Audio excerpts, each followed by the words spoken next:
All right. Ladies, gentlemen, everybody in this town, it's me, J. Robin. I have to talk to some of you. You need to know the truth that is going on. I've been doing not only trash collecting for this fine town, and I hope I'm doing a good job, but I've been doing reconnaissance for this town's safety. The blight problem has become worse. But it appears to me that some of you are blind to what actually happens. During one of my reconnaissance, I met up with somebody. I never caught her name. Only a few words were exchanged before she ran off to do her heroic duty done by the Adventuring Guild. She told me she was a green lady of the Spring Fae, that she's a patron of the pixie who controls the domain of love. I heard her screams as I was coming back from my reconnaissance. I flew as fast as my wings could carry me! And do you know what I found? Do you know what I found? I found this! This is all that was left of her! Nothing! No bones! No body! No blood! They scraped it all off of her! There's nothing left but her parts that she came in, that she bought from your town! This is the reality we all live in. This is what you don't see when you send those boys and girls off to there! This blight problem needs to be dealt with. Now, I am one simple crow man and a trash collector. I could fly. That's all I could do. I can't fight this alone. I'm good, but not that good. I need you. Where I came from, where I'm from, we would marshal up, and we would send these kind of beings to the cold desert waste, never to be back. That is what it means to be a town. To be there for your friends. To be there for this hero. She died so you may live peacefully. Is she not worth it? She was full of love. Her patron was a fae of love. She deserves it too. I want you all to look at this. I want you all to look at this and see the truth. I will keep doing my job, but something needs to be done. And if any of you have the courage to stand with me, we can take the fight to them and end this once and for all. Look at these remains and be reminded that you are safe while these people are dying for you. These were the words that was said so briefly ago by the Crow Arakakra J. Robin. His words of inspiration, of which was said throughout the entire town, stirred a vengeance within the people of Sanctuary. And that is where we are going to begin this tale. Pitchforks were gathered, torches was collected, oil was purchased, and a great many residents of Sanctuary took march towards the forest, where so many of their own had walked in, never to come back again. And let's see this one. And so, as you all gather,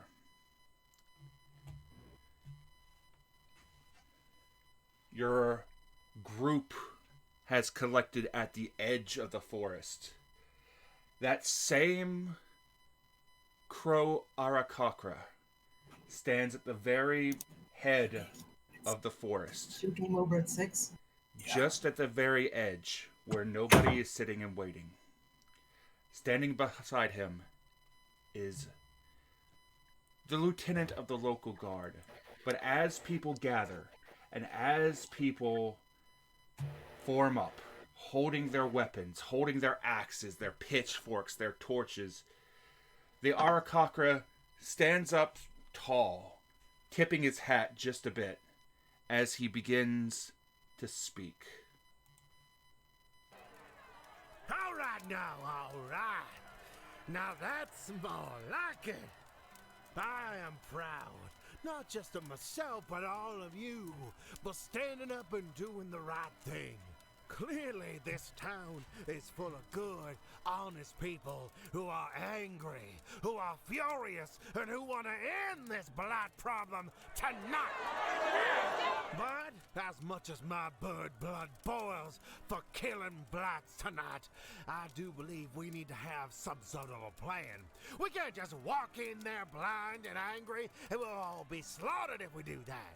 And now, I know where they's gonna be. Where that big old blight mother is gonna be. In fact, that's the one that killed that sweet, innocent cleric. What a monster would do such a thing to a sweet, innocent girl?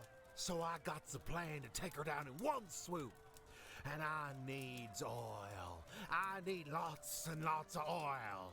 I'm gonna put that oil into a barrel. And when y'all get close to that Blight Queen, I'll swoop over and douse that creature in all the burning oil that we can give it. And it will cinder and burn, and it will turn nothing but smoke and ash.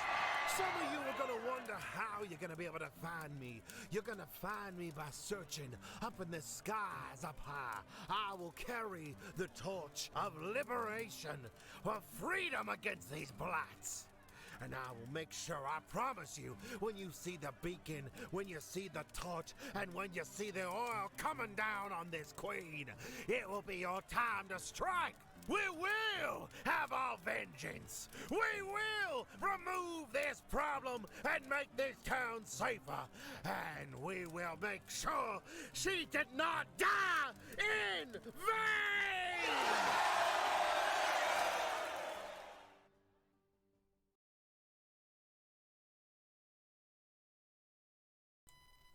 As the crowd cheers, everybody can glance around, and everybody is able to see what's going on.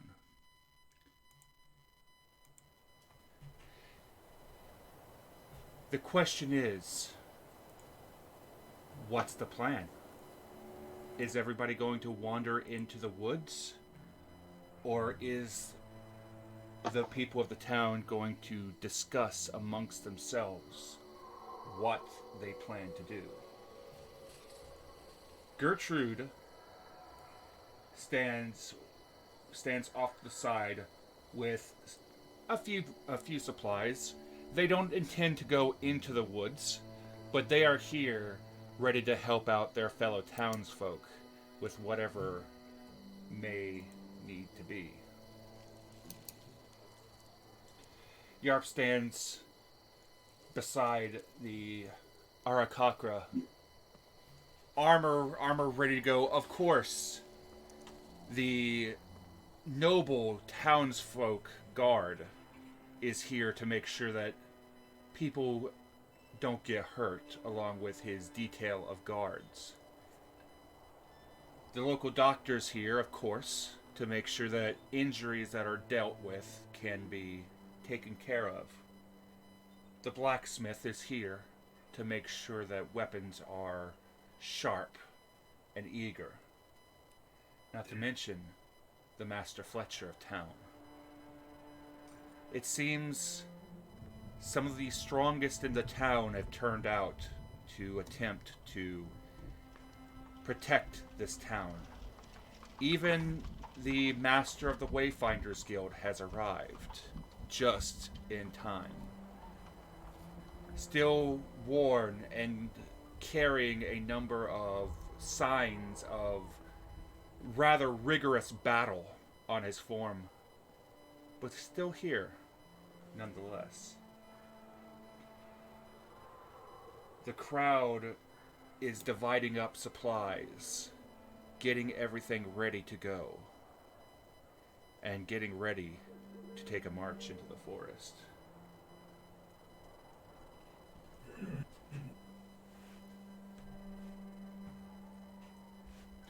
You all should be able to move your tokens at this point. You should all have full access of your particular tokens. If any of you are not able to move any of your tokens, please let me know, and I will attempt to resolve this issue post haste.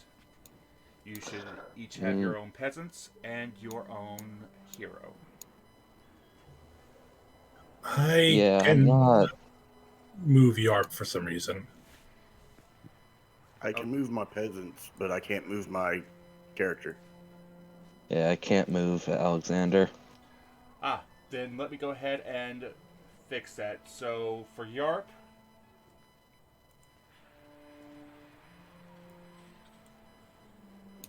and Alexander, I fixed all this previously. I don't know why it's All right. not doing this now. Now I can, and I got my peasants, and now I just need to find. All right, I got my 5 peasants and Yarp.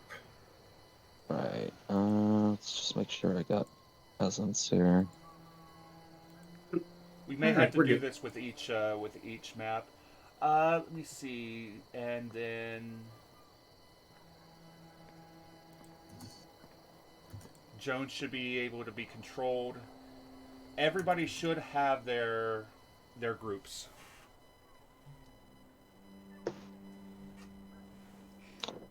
Yep. There's a confidence, but still a bit of unease amongst the crowd, as they know just how dangerous these woods are. But at the same time, each of these townsfolk look to the more experienced members of the town, you, the shopkeepers, or the masters of the various guilds, for guidance as to what to happen. You all look amongst yourselves. Each of you know each other, having been a part of the town. Each of you have likely gone to each other for your own respective businesses, or what have you. But now, the fate of Sanctuary lies within your hands. Hey, Fasana, Silvermane, Tremente.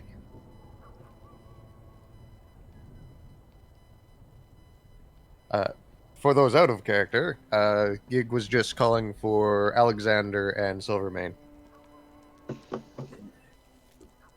Yeah, you're back. Good to see you. What's our course of action here? Well, we seem to have a plan for when we get there, but I rather don't like the idea of just wandering into the woods. Kim Kolfund of Ambush. Travel careful. Behind Trey.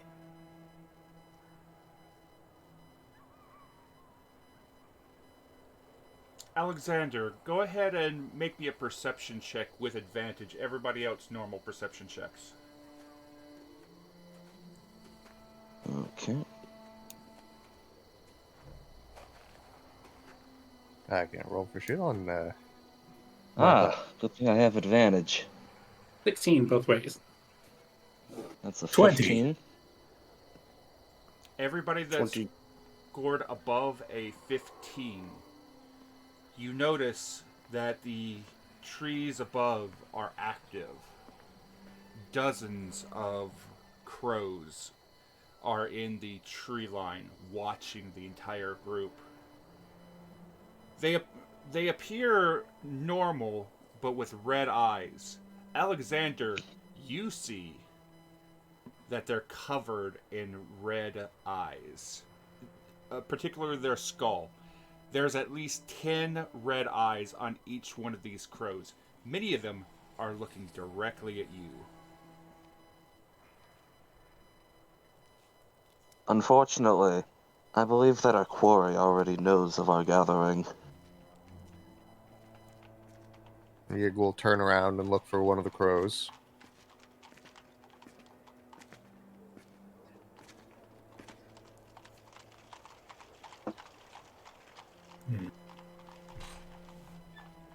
And so they come in droves. They come to my domain. They come to die. One of the crows calls out.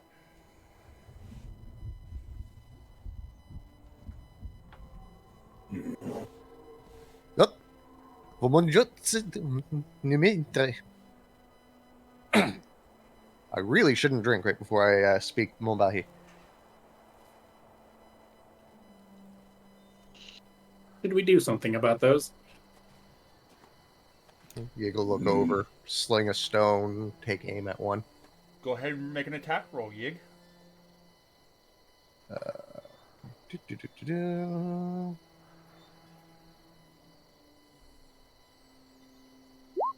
Yeah, no, none of my rolls are going to come through at the start of this. So, Yig, as you take a stone, put it into your sling, and whip it around and fling it at it, the small size of the crow, it's very strange what happens. You're sure that it hit, but it seems to dissipate into smoke before it reforms itself as the stone passes through it. Zahatum.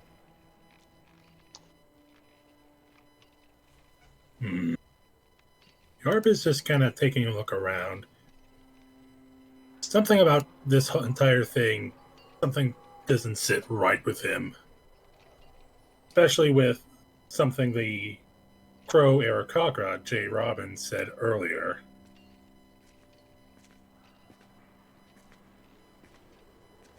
Yarp.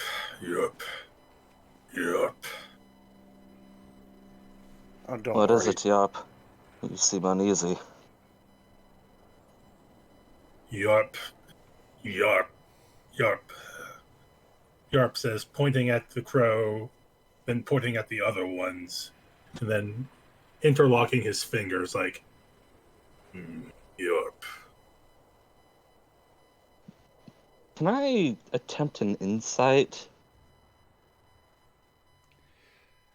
Absolutely. into what Yarp's trying to say? Absolutely. And Go can ahead and insight while Yarp, go ahead and roll a persuasion to try. Tell you what, go ahead and roll either a persuasion or a performance check to attempt to get your point across. 12. That's a 13. Alexander, you've known Yarp enough you've been able to try to piece together parts of what Yarp has been saying over the course. Yarp thinks that this is a trap. He thinks that there's something going on, even though a number of the crows are staring at J. Robin. Others are staring at other particular people. But he's making a comment thinking that somehow J. Robin, the fact that J. Robin is a crow Aarakocra, may be tied with the fact that there are many, many crows out here. Alexander, go ahead and roll an Arcana check for me, Alexander. Okay.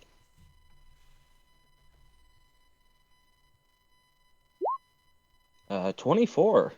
Given what you know about what is in these woods, these creatures all about are familiars. They are basically they are some kind of magically manifested familiars. Given how they're given how they're exploding and reforming, so on and so forth, these aren't real crows. But the question is, the big question is, Yarp is commenting some kind of connection between these crows and J. Robin. You know that J. Robin is not a familiar. Of course. I'm trying to figure out how to convey which thing that J. Robin said earlier something about what he said earlier is what set off Yarp's suspicion. Yarp, you do know that J. Robin has reached out to the guards and offered to, has told the guards that he does know where the heart of the blights are. He knows a path to get to them, and he was willing to take an elite team of guards right to the heart to try to deal with this quickly. Yeah. Still, something about that itself is suspicious in its own right to Yarp, I imagine. Mm-hmm. I'm not. With all that going on, Ygg's going to wander over to Gertrude and attempt to purchase a couple of vials of just lantern oil.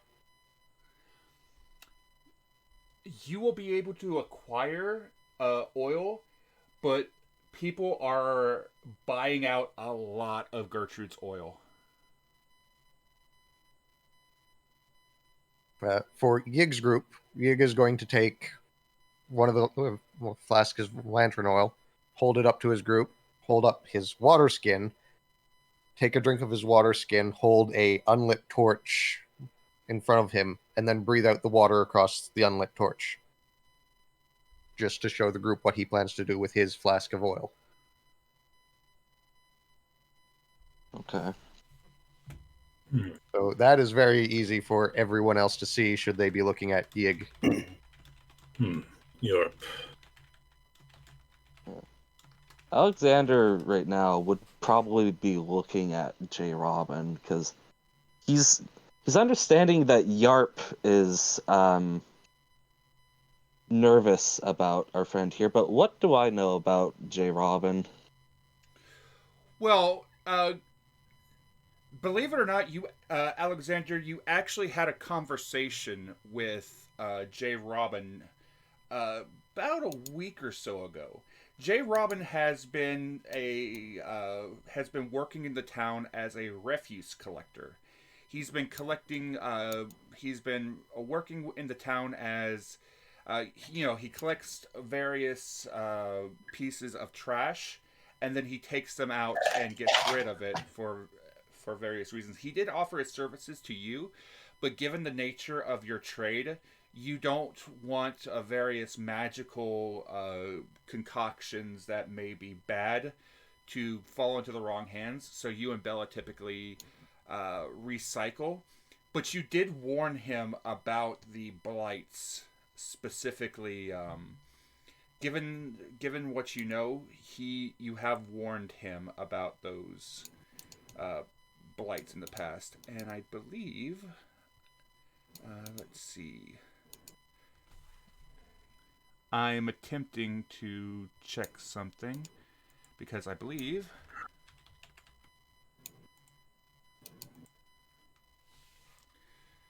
since he's being brought up and he's being talked about quite a bit. Travis, hello.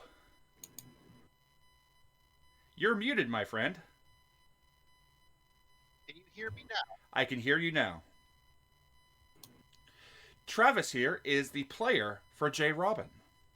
So given that he is here, any kind of questions that you might have for J. Robin or what have you, might as well bring Travis in so that he can answer some of these questions, as well as if you need to interact with Jay, you may do so. Oh, well, thank you.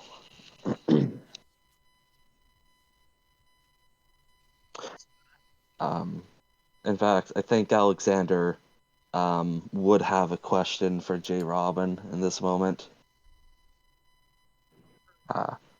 My dear crow friend, I have to ask a question. How deep did you go into this forest? Do you know the path towards our quarry?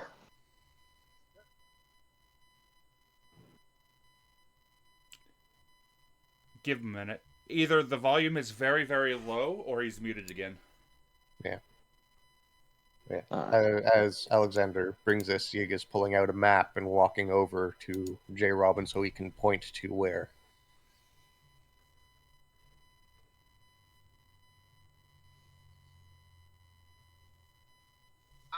Thank you for all your hard work, and I would say I am thrilled to show you where we are tonight. I reconnaissance in the area. Good old Jay knows the path to our target. So for those that didn't hear, due to the volume of Travis, basically Jay was saying that he does know the way to the target. Okay. Yarp approaches him and kind of goes, Yarp. First, he kind of gestures to the other crow, just like the, pointing out the multiple eyes and gesturing to his own eyes, and then tries to mime, like, pointing to him, holding up a fist, then pointing another hand to the crows, and then having the hand representing the crows attack the fist representing Jay. Like, how were you able to escape and not be attacked if you got so close? Yarp, yarp, yarp. I'm afraid your suspicion not correct. If I was to engage in combat against human beings, even I cannot do anything against them.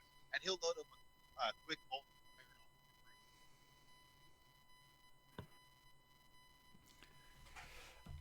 Travis, so for those that didn't hear, he's basically explaining that Jay basically explained that even against the blights, he's not able to do anything, and that he proceeded to show a crossbow bolt. It appears that Jay has been in combat with, at least has been in combat with the blights, at least at some point.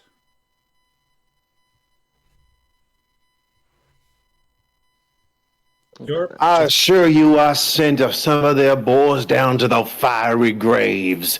Here, and he will pull out a couple of the twig blights corpses that he still has, and he'll just display them on the ground. This was just a paltry sum of what I've been able to sneak off and diminishing their numbers. We're ending this tonight. If I can scrape off a few pieces, that's fine with me. Yarp just suddenly goes kind of neutral in the face, just kind of gives a nod, but then turns back to his own commoner group, just checking out, making sure that they're holding the weapons that they were able to bring tonight, making sure that they were prepared. Again, Gig will flap the canvas map. Well, hey Newman. Tap on the map, gesturing to Robin. He'll look over the map and he'll draw his finger to a particular location. He'll circle it with his finger slowly and he'll touch it. That is our destination right now. But to get there, we're going to have to go a little deeper into the woods. It's not so simple because, well, our target is aware we're here, as you've seen our birds watching us. She knows we're coming, but we need to be better than her. So I found a route that is safe, at least for a large gathering to get through, without too much struggle. In fact, you'll probably see some markings I've left in the ground, in the trees, that'll make sure you get home safe. Jawohl, Bobby. And there are far too many teeth inside of the mask when Yig says this. A smiley friend is a happy friend. I have been busy. Every day that I take the rubbish and get the get the other things and other creatures to get away from our town, I try to leave markings. You see, before I came here, I was a working man for the big man, the government. I would do reconnaissance and spy work. So this is more my home territory. Whether it's in the dust and the devils, or it's in the forest and the greens. Humble J. Robin is here to make things work for you. Hey, Just so you know, that insight was for the backstory. Travis. Same. Now go ahead and roll a. Now I know that you're not in roll 20, so if you have like dice or what have you, go ahead. Got it. I got it covered. Now don't tell. Now don't tell if you're rolling persuasion or deception. Just tell me the number, or just tell us the number.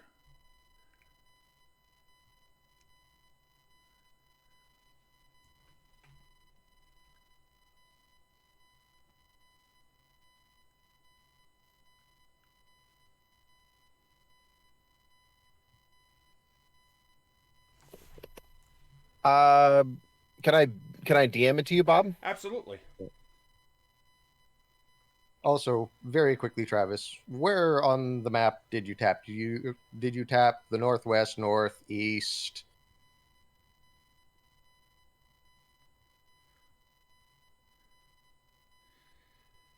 So, Yarp and Yig, as you listen to his story checks out. Bob, earlier when J. Robin dropped those twig blight parts, as a blacksmith, would I know if those are actual usable parts for anything, like creation-wise, or... Do you look over them? Sure. You I can tell believe- that they have been cindered and burned. I don't even I made sure that they were burned. So he goes over and he sees you kind of eyeing them. I'm afraid that these are not going to be usable for nature's call. I made sure that they weren't able to grow back. For your particular purposes, maybe they'd be usable to help stoke and start the forge, but making something out of it specifically, likely not. Then again, most No. people, whenever they have like bits and pieces of blights, most folks tend to go to Alexander because he's the one that has an active bounty out on blights for pieces that can be used in potions and whatnot. Gotcha.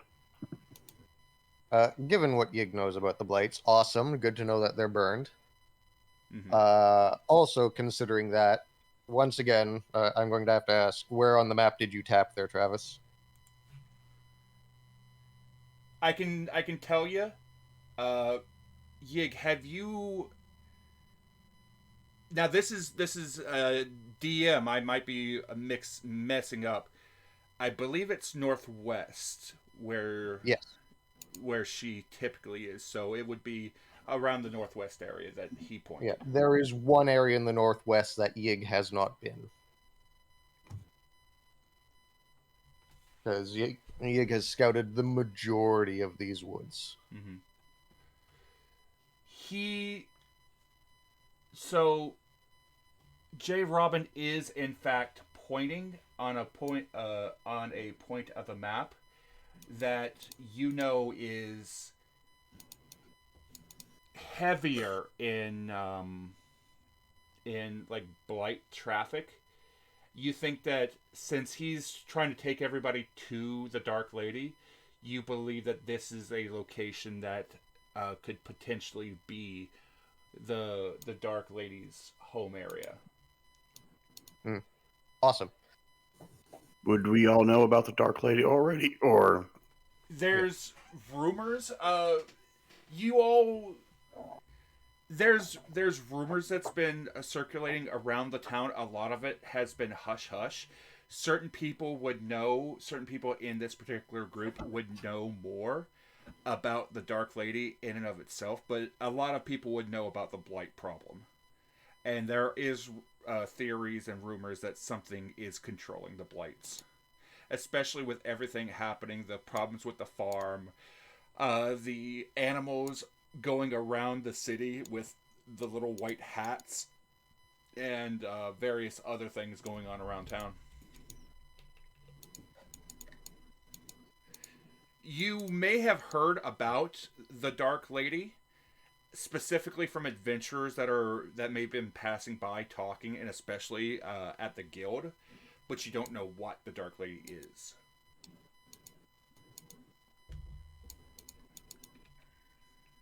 As Yig finishes suiting up his little group that's decided to follow him, they are going to remove their cloaks, stuff it in their backpack, remove their mask, stuff it in the backpack, and shake out all their feathers, releasing a large puff of golden spores. Yup, Futana, Silvermane. I'm in trouble. Follow. And they point to the ground underneath them as it starts to glitter. And they start off into the woods. Yeah, as we're about to head off, Alexander is gonna actually step over to Yarp for a moment to talk quietly to him. Yarp. And in his hand, he's holding he's holding a potion out to Yarp. My dear friend Yarp, I don't know what's going to happen here, but in case things don't go to plan, and his head is going to turn slightly, just slightly looking in the direction of J. Robin. At the current time you're doing that, he's talking with townsfolk, laughing. I trust your judgment, Yarp, and I trust your arm as well. And I'm gonna hand over to Yarp a potion of fire giant strength. Oh, good choice. Yarp. Yarp just kind of gives him a, like, you can probably tell it's not like a healing potion, but would Yarp be able to realize what type of potion he just got from? Oh, don't worry, I'll explain. This will aid your strength greatly. Its effects last for about an hour, so I wouldn't recommend drinking it until we know we're close. Yarp says and puts it away, tapping it to show he understands. So, just step away. As everybody was, so as you glanced over towards J. Robin, the people around J. Robin are actually talking to him, laughing with him. It appears that these people have like some kind of a connection with J. Robin. And a lot of these people that you've noticed specifically are the folks that are around the trade district. Yig, as you were starting to walk away, you did take notice that nobody from Coldreach is... none of the people that are talking to J. Robin and laughing with him are from the Coldreach. They're usually sticking somewhat close to you. Yeah. Hmm. Well, as Yig goes forward, presumably the people from Cold Pass understand Yig a little bit better. He is going to ask when J. Robin entered town specifically, which I believe was like a day or two after Yig left to head south. Something like that. They would give you the information. He showed up not too long ago, but people show up all the time. People come and go very quickly in Sanctuary. But he showed up, and apparently he started finding a job as the city's refuse collector. He largely focuses on the trade district, given that's the largest section of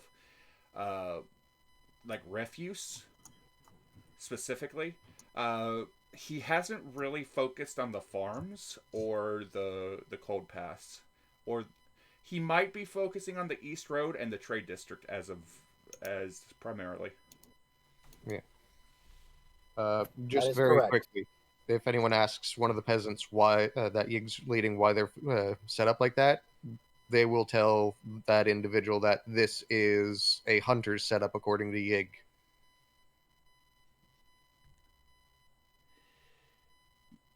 Now, does anybody have anything else that they would like to say or do before we begin to push forward?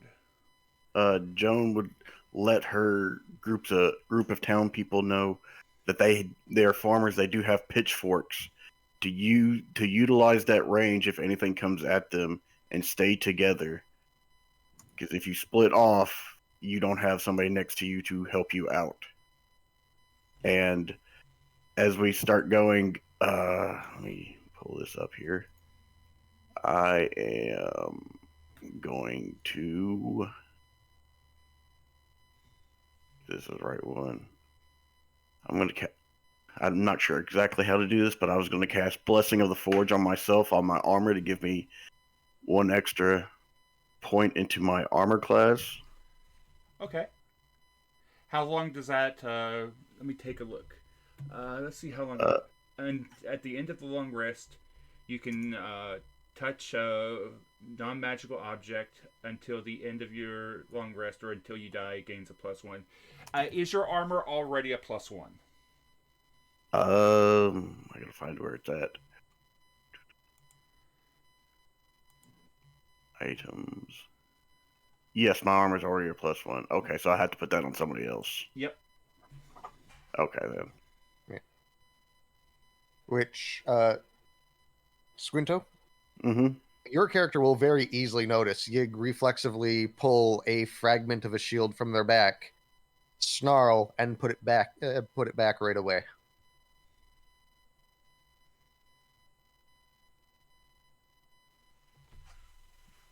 So maybe I should put that on my shield. I don't know if I have a shield. I need to look for. I believe you are carrying a warhammer. Yes.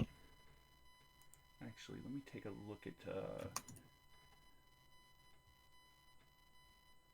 You do have a shield. I do. Your shield is normal, so you can, if you choose to, you can put it onto your shield. I'll just hold on to it for right now. Okay. So I guess ignore all that. Anything else? You must first gather your party before venturing forward. Yeah.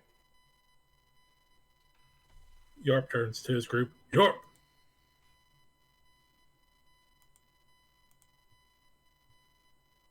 Basically orders them into like a square formation and gestures for them to fall behind, keeping in close so that each one can look after the back of the other. Mm-hmm. As they move forward, can Silvermane keep a watch out for any potential ambushes from the foliage? Absolutely. So you're going to be watching. You're going to be attempting to move forward. Now, how are you moving forward? Are you walking forward slowly, or are you like brazenly pushing forward into the forest? Silvermane's gonna try and keep his group moving forward carefully, so a bit more slowly with caution. Okay. Yeah. Yig's group knows to stay that distance behind Yig, and Yig is making full use of keeping an eye out for anything that can be classified as a trap, be it a physical trap or an ambush. Mm-hmm. Mm-hmm. Yarp's doing the same. He knows these are not trained soldiers, so their best chance of survival is sticking together. And of course, J. Robin is leading the group towards the forest that he offered. If I may, for just a moment, Of course. as everybody is kind of getting themselves ready, J. Robin will start to flap his wings and grab the torch. Now, did J. Robin get a drum of oil as he requested? He didn't get a drum, but he got a very small keg of oil, Perfect. kind of like a larger version of what would be in attached to a Saint Bernard's like collar. Fair enough. So what J. Robin will do is he will use his talents to grab the torch and the drum, and he will begin to flap. And as he flaps, he gives every single one of you guys, you being in the voice call right now, all of your characters get a quick glance at each other. And at first, it's very like reassuring. Then it gets cold. Like cold steel on the back of your head for a moment. Then it fades away as he opens his mouth and says, "Once again, I thank you for your services. I don't know how many will make it tonight. But that Blight Mother, and whatever's left will be one of them. May your weapons be sharp and your torches be strong. By the end of the night, something's going up in flames. Now let's make sure it's them!" And he'll flap into the air and take off into the sky. As he says that, Ygg's going to pause, and just loud enough so that anyone within, say, 10 feet of him can hear. "Yeah, it's Blight." And he's going to continue. John, Can, go ahead. can I insight when he said that, just like one last thing? Like when he was talking about something burning? Go ahead. Yeah.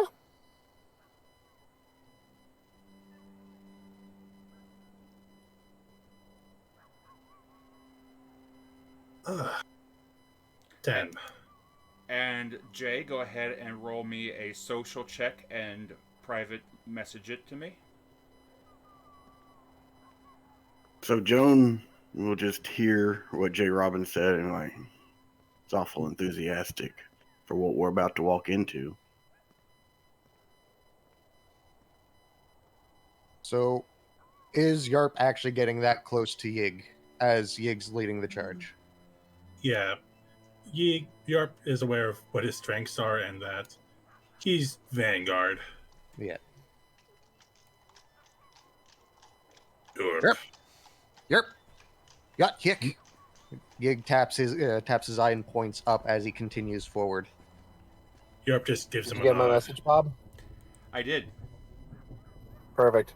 Do you guys need me for anything else? Because I got to go lift up and carry a dryer on my back, so Nope. I will still have to step out. That's plenty good. I can take you over from here, Travis. I appreciate you. Thanks, Thanks, y'all. Travis. Good luck. Yeah. Thanks, see you, Travis. Yes. He's very... Since he got that oil, he's very ambitious. He has a drive in his eye that you were able to pick up.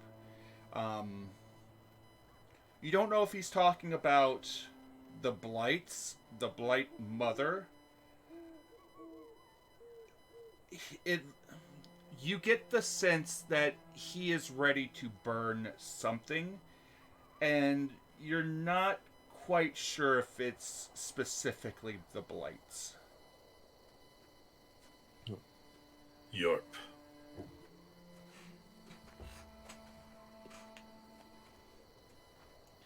But he has taken off and he is heading north. Northwest. Basically where you lot are heading. So on the way, Yg is going to see if they can see any of the markings that Robin supposedly left. Funny. And as they go, Mhm. Yg is going to mark the path himself, both with the spores and with marking the trees with his claws. Funny you say that. Perfect.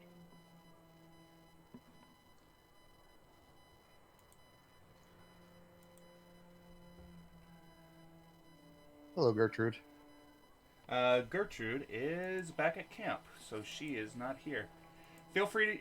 And we may have to re-modify everybody. Yep. Just one moment while I go ahead and get everybody's tokens back in their control. Let's see. Yarp is Manatee. Mm-hmm. Silvermane is controlled by Silvermane. Joane is controlled by Squinto. Mm-hmm. Is there anybody that cannot control basically their token? I would ask that you set your controls like right around this area. Set your pieces right around here, and don't go too far into the forest. Mm-hmm. Is where Yig is okay there, Bob? That's okay. Yeah, just because that is formation for me. All right. And Alexander's just gonna be, I'd say, just keeping his eyes open. He's gonna be keeping his eyes on the crows, the ravens, and just trying to. I know they're watching us, but like, I'm gonna try and keep an eye out if they're like acting in strange ways, if they're like, if they're, how do I explain this? Um, suppose I'm looking for like maybe illusions or traps, places where these creatures, since they're familiars and they're actual physical things, just like if they're specifically avoiding touching certain things or whatever. Okay, so you're basically looking for traps. You're looking for things like that. Yeah, yeah. Go ahead and roll me a perception check. Also traps. I'm going to drop a stealth here right as well. I'm doubting it's going to be very high because the tabletop hates me. Ooh, that's a 23.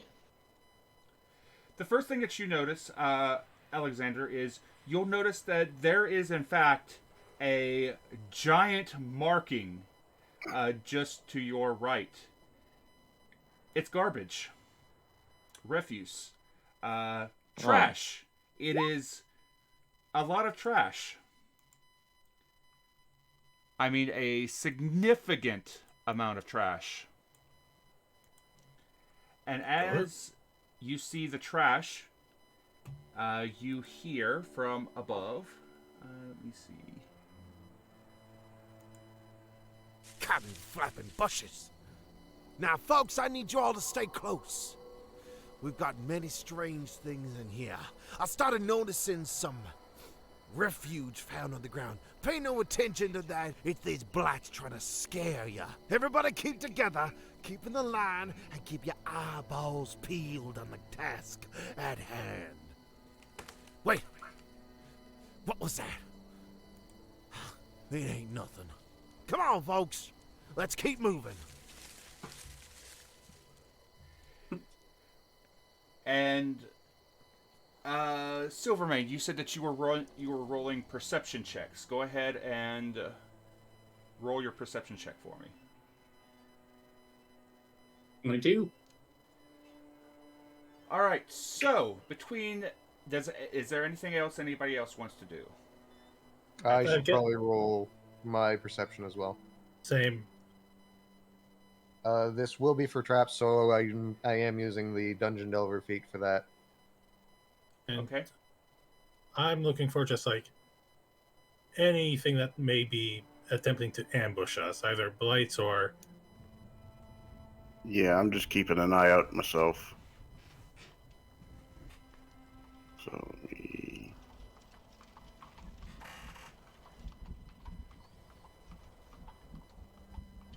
At one point in time, looking at the pile of garbage, Yig falls back, whispers something to one of his commoners, and then goes back forward. The one that's currently surrounded by Yarp's group will pass along the message that there are strange little folk, Yig says, in the forest that are mushroomy. Couldn't Yarp get would, all of it, but don't attack them. yeah, Yarp would remember that because of the report Gravy and the Leaper brothers and that other civilian told them about. He Would I remembers. know about? Would I know about the mushroom people? The mushroom people are a new thing. Okay. Alexander, roll Arcana with advantage. Advantage. 24. It sounds like they're talking about Vegapygmies, which are a mold creature that that had a particular distaste of you back in Yardgrove before you came to the Maelstrom. You fought twig blights, needle blights, and Vegapygmies, both normal villagers as well as chiefs, a lot back in the day. You lived in a foresty area, so you knew that forest Vegapygmies are typically very territorial. They are hunters specifically, and they love hunting things down to not only have food, but also to spread their spores to make more Vegapygmies. Ah, good. The Vegapygmies. I've had run-ins with them in my time.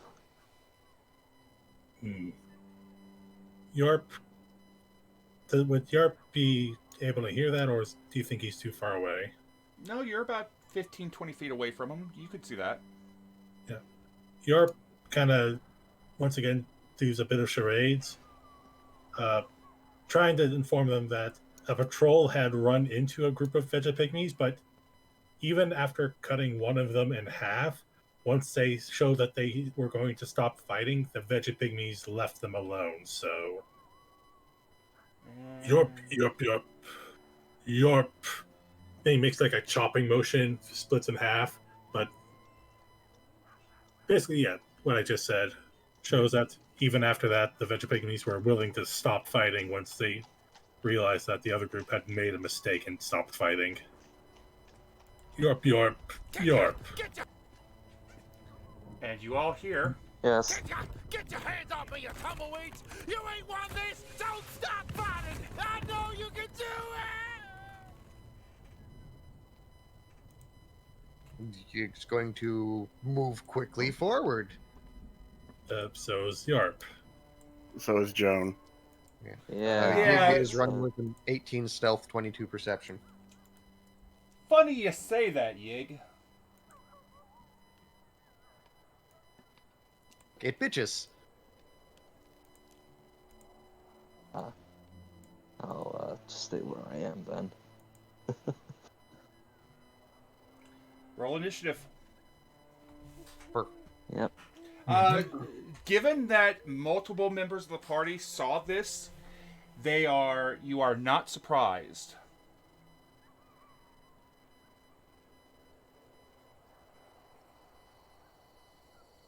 So, for those that don't know, we will be doing something very special with initiative in this particular combat. There will be no initiative. So it is a flat roll, our side versus the enemies, and whoever rolls higher, their entire side will go before anybody else. So, Silvermane has gotten a 19, so the enemy forces will be allowed to roll a d20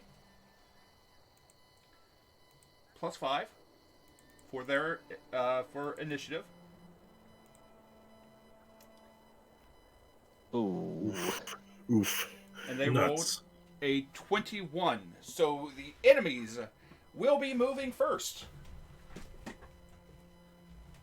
So the first thing that goes off is these 3 vine blights, which were here previously. These 3 vine blights has J. Robin.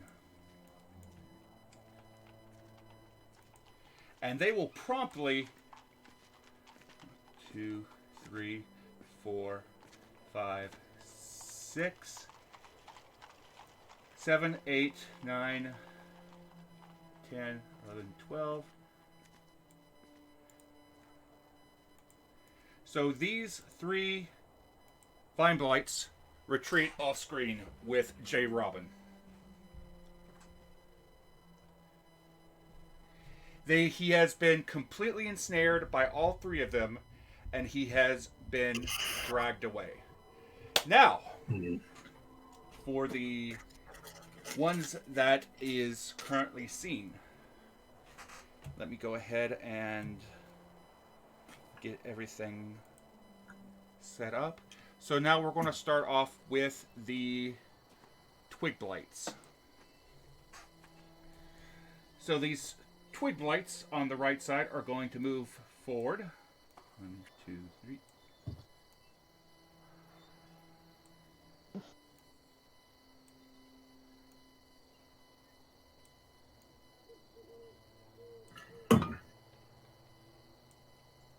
I see Needle Blight moving to the side.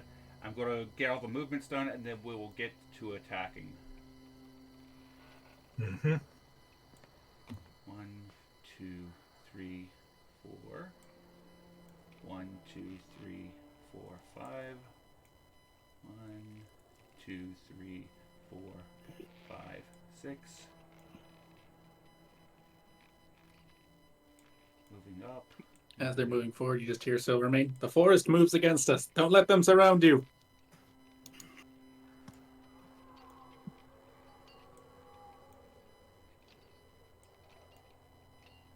And those are going to be those that are seen. Now, I believe for Twig Blights are going to be begin attack on Alexander's group. Oh boy. Alexander, what is the AC of your commoners? I believe it's 11. Okay. These are attacking with a +3. That's 1 hit. And how much AC do they have? Or how much is their HP? Their hit points, they got 4. Okay. This one has taken 3 points of damage from this Twig Blight. Moving on. That is a miss. Second one attempts to attack. That same one. That is, this one takes 3. Alexander, you are taking 2 attacks. I believe your AC is an 18. That is 1 miss against you. That is 1 hit against you. Alexander, you take 4 points of slashing damage. Second, that is both attacks there. Yarp, miss against you. Yarp. Attack Let's against go. Yarp's commoner. That's a miss. Attack against Joan's commoner. That's a hit. With 5 points of damage. Joan, how much HP does your commoners have? I believe it's 6. That's right. You have the farming boys, so they are a lot more healthy. So this boy should be down to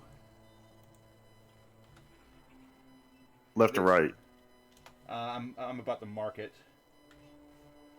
This one has taken 5 points of damage. I didn't see anything. Enter a new value into the box.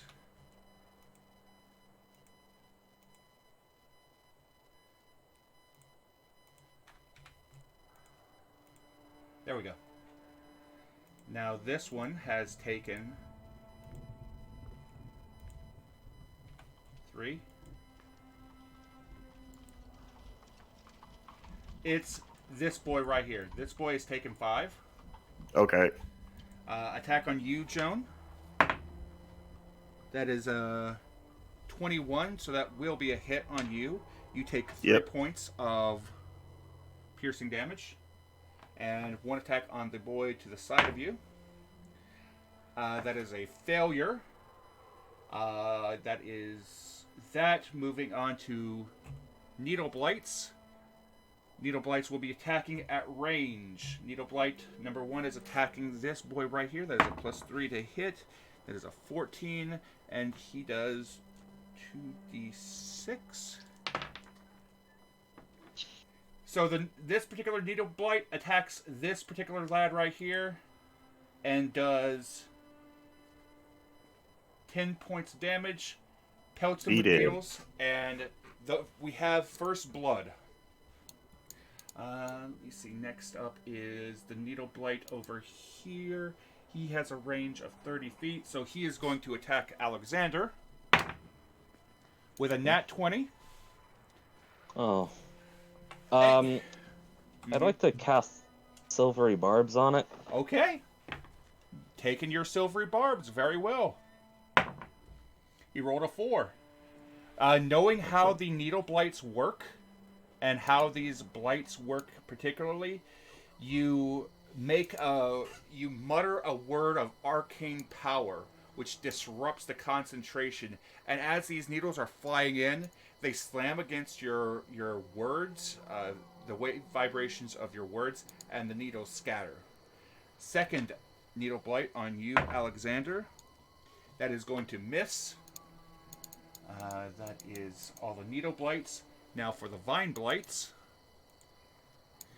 The Vine Blight is going to attempt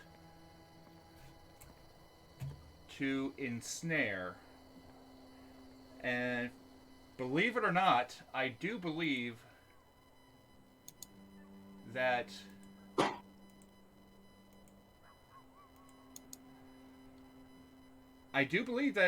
the only person that is within 15 feet of Yghya is Yarp. So, Yghya and Yarp, make me a strength saving throw, please. Quick question, is this an AoE, or because Yghya is currently stealthed? Yes. Okay. It is a 15-foot radius. Whoa! Heaven or hell. Yep. Roll 20 being kind today, I see. So both Yghya and Yarp are now restrained, wrapped up in vines. And that is everything that can be done for now. So now we are on to hero's turn. So every hero gets a turn, every commoner gets a turn. And you can take these turns in whatever order you want. To escape, you can use your action to make a DC 12 strength check to free yourself or somebody else. For Yghya and Yarp. Can I use one of my commoner boys to make a strength check to see if they can free Yarp? Heck yeah, you sure can. Yeah, specifically this one. Okay. Go ahead and make that check for me. Okay, so it's a strength... Is it a strength check or a strength save? Strength check. DC Okay. 12. Nope. And did you use this on... Okay, yep, you used it on the correct character. So he is attempting to help out Yarp, but is unable to do so. You still have 4 other people that you can either choose to attack, or you can choose to help out. I will probably do one more of them trying to help Yarp out. Mm-hmm.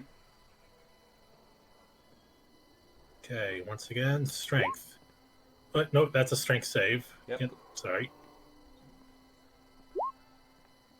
Good. Well, I'm burning the nat ones. That's how I'm justifying this. Bruh, that's right. 3 in a row for you. Yes. I wasn't aware of my name being Connor, but apparently it is now. I ask this of all of you. The players, the commoners, do you want to control each action of each commoner, or do you want them to do their own thing and basically start fighting against the blights? I'm going. I don't have the stats for any of my guys, so I'm flying by the seat of my pants. You should have access to them via Roll20. Yeah, no, I only have the picture of them. Even Go if to the journal. Under And character sheet. And you should be able to go to your journal, which is the third tile over on the right-hand side. Then it should say characters, and you should be able to double-click on your group. Yeah, it just pops up the picture of them. Which group do you have? Commoner group 2. So you double-click it, and it should pop up the sheet. Let me double-check. Ah.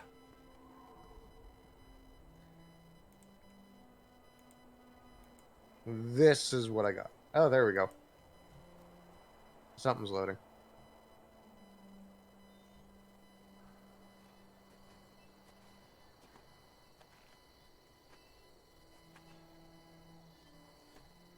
You should be able to have access to it now.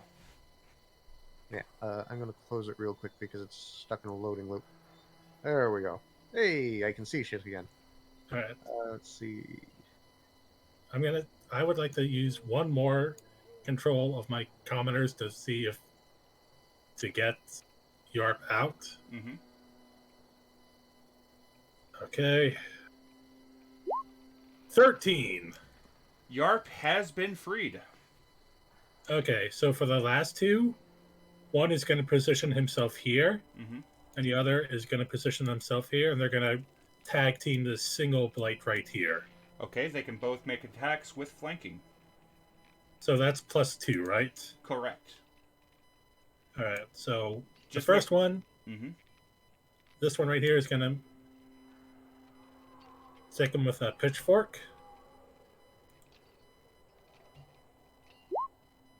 So that's 10. 10 will not hit. All right, then the other one is going to also attempt the other one, also with a pitchfork. That's a 9.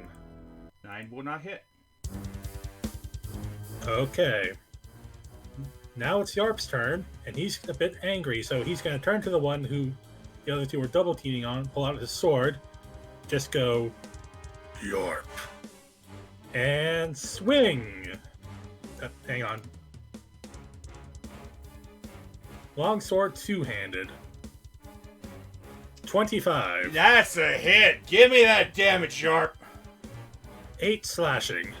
Yarp, you reel back and just attack this creature, and you cleave it in half with your longsword. Okay. Yarp then moves to here to get this long ranger, and once again, swing bada bada. Your head's the baseball. 23. That's another hit. Give me that damage. 9 slashing. 9 damage. Very nicely done. Okay.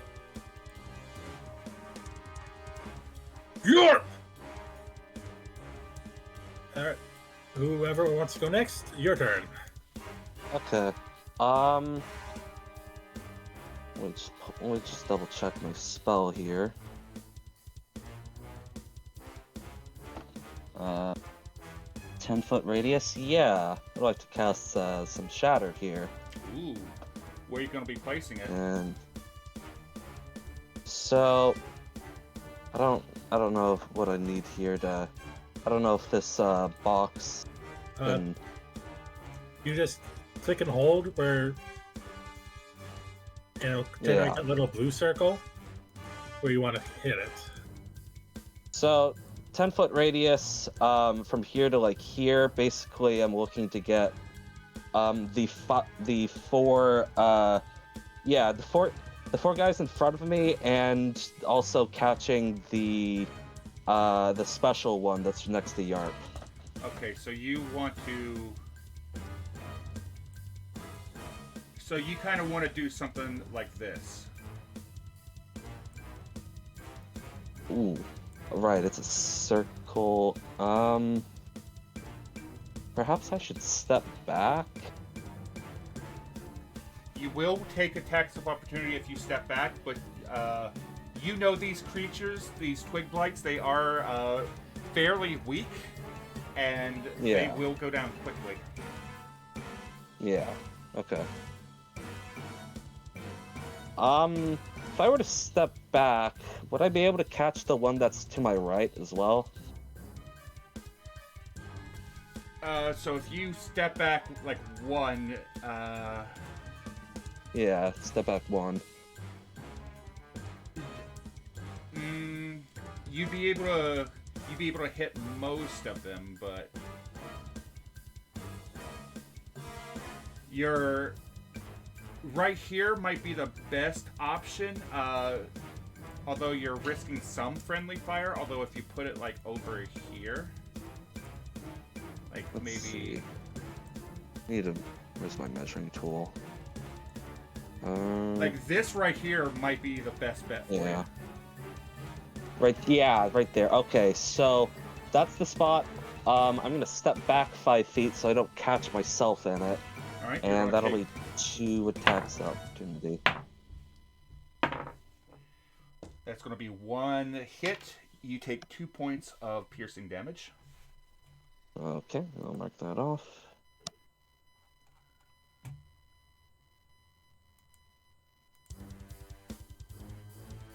Okay. And then, so that'll be, All right, and go ahead and roll your shatter for me. yeah. So how much? Okay, that was 3d8. These are what, con saves? Yeah, con saves. Con saves, yep. And your spell save DC is 16, so they are, well, even if they save,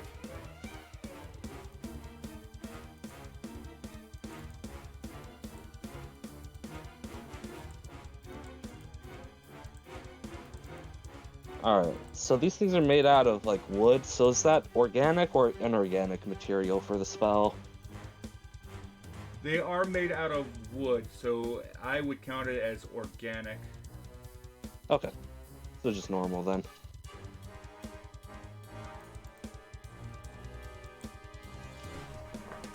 So as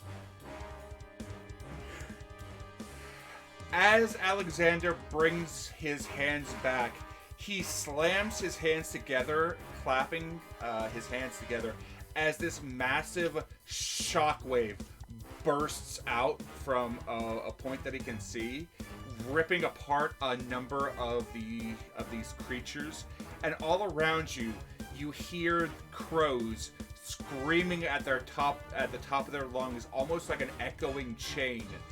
The words Thunderbringer is being called out across a network chain to these particular birds. The birds That's not ominous at all. the birds are warning that the Thunderbringer has come to the forest. And Alexander, you know this you've heard some of these stories. They first started calling those who cast Shatter Thunderbringer because of your old apprentice. One of your old apprentices that has previously left your care to go to Tamaroth. Mal's character, basically. I see. Well, in that case, let's get these commoners over here Okay. and get them attacking. So I have a lot of different weapon attacks on my commoner sheet. Yep. I gave you a number of them because these various commoners might be carrying different weapons. Each and every commoner that you have has some kind of fire on them, but using oil or fire or torches, lit torches, may have other implications.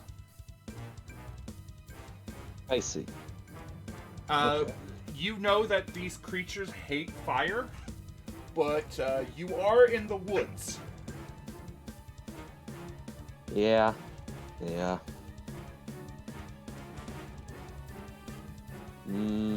We'll just stick with the normal weapon attacks for now then. So working my way from the top down. This one first. We'll attack this one with. Hold on, I'll just speed these out. So, the top 3 here will attack the one above, and then the bottom 2 here will attack the one below. You do not get flanking, so these are just straight attacks. Of course. All right. You have to form the murder sandwich in order to get flanking. Yeah. We'll start with a broom, club. Oh, it's a shame. Sickle and pitchfork. The broom and the sickle will hit. Alright. So, 5 bludgeoning to the top one. You crush it to death with the broom. Excuse me, you skewer it with the pitchfork. And that'll be 6 slashing with the sickle on the bottom one. And almost like you're just gathering wheat, you cut this twig blight down. Good work. Keep up the pressure. And I believe that it's Alexander's group. Yarp and his group is gone, which means Yghya, Joane, and Silvermane, you still have actions. Alright. Oh, can I step up? I believe I still have 25 feet of movement. Yep. 2, 3, 4. I'm gonna step up here to this one just to make sure it doesn't go anywhere. Okay. Alexander, as you step up to the needle blight, the blight stares at you with this seething hatred. Good.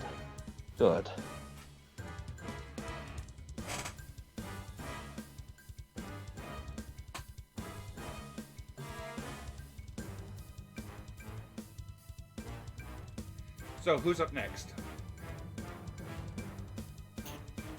I will take that. Can the 2 commoners currently flanking Yghya give each other egg to try to get him out of there? You have to use an action to give the help action. So one of them could get the help action, and the other could make the check. Alright. Those are both how saves. Is that? Remember, it's a check. Pardon? Oh, right. Give me 1 strength check. There we go. There's the button. That is tiny on my screen. There's 1 strength check. It's enough to get Yghya out. Perfect. With that, Yghya stands up with a roar and flares into just a cacophony of golden spores. With that, this one over here will move over here. And we'll start with the attacks for them. Okay. Because that's all going to be on the 1.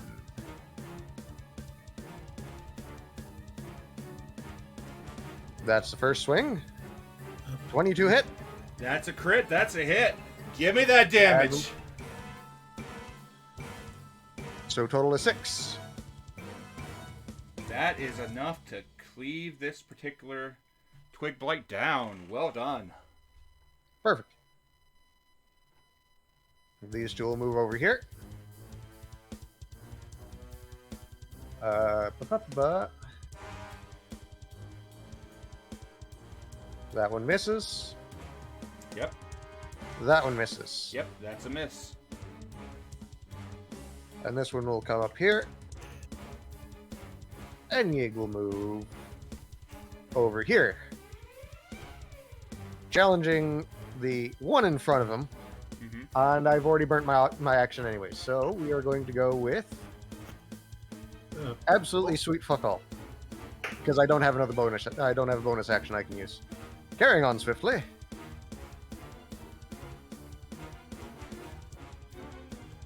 All right, I need to add that. There we go. Yig now has 3 bars. Kiyeth, was Yig's action bursting out of the vines? Because I thought that was one of your commoner NPCs using their action to get him out. Yes. Okay. So the commoner used the action to get Yig out, and Yig just went poof to get the rest of it off. I used my action for Yig's symbiotic entity. Okay. Bob, Yes. would Yig's commoners right there attacking the tree blight near Joan, wouldn't they get advantage for flanking? Not advantage, but they would get a +2 if they were attacking that particular one. Yeah. They did kill one. Yeah, the one that's next to my commoner. Yeah, they killed one, but there was a second one there. Yeah. The one that So- they killed was right here. Okay.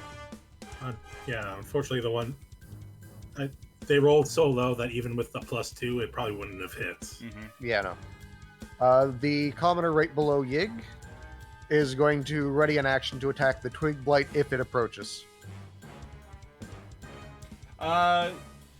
You're speaking of this one? The one directly below Yig. This So- one was That one. used to. This one gave the help action to All right. get this So yes, one no, out. the lowest one of those 3 then, Okay, him. Okay, and that'll be mine. okay. Joan and Silvermane, your groups are next. Right. Trying to decide if I should burn a 3rd level at this point. But might as well. I've already taken a loss. I've already got 2 guys beat up. So Joan being hit, seeing her side taking a lot of damage, her eyes will glow with the fiery flames of the forge, and she will cast Spirit Guardians. Oh, good choice. Go ahead and click on Spirit Guardians for me.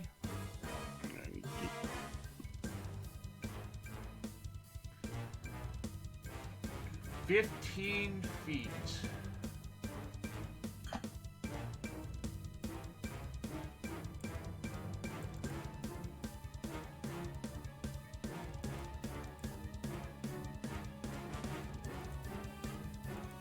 And with our levels, I have also another attack action, right?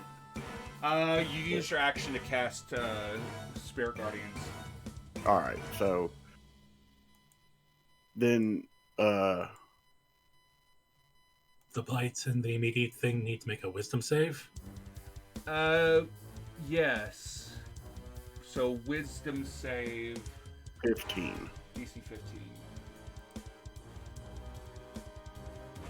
So that is 3 twig blights that need to make these checks.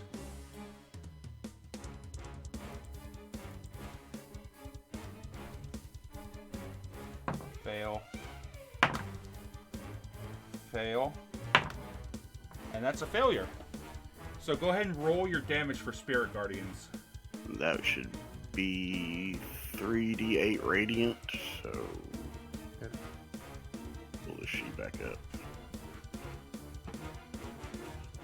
Find it on.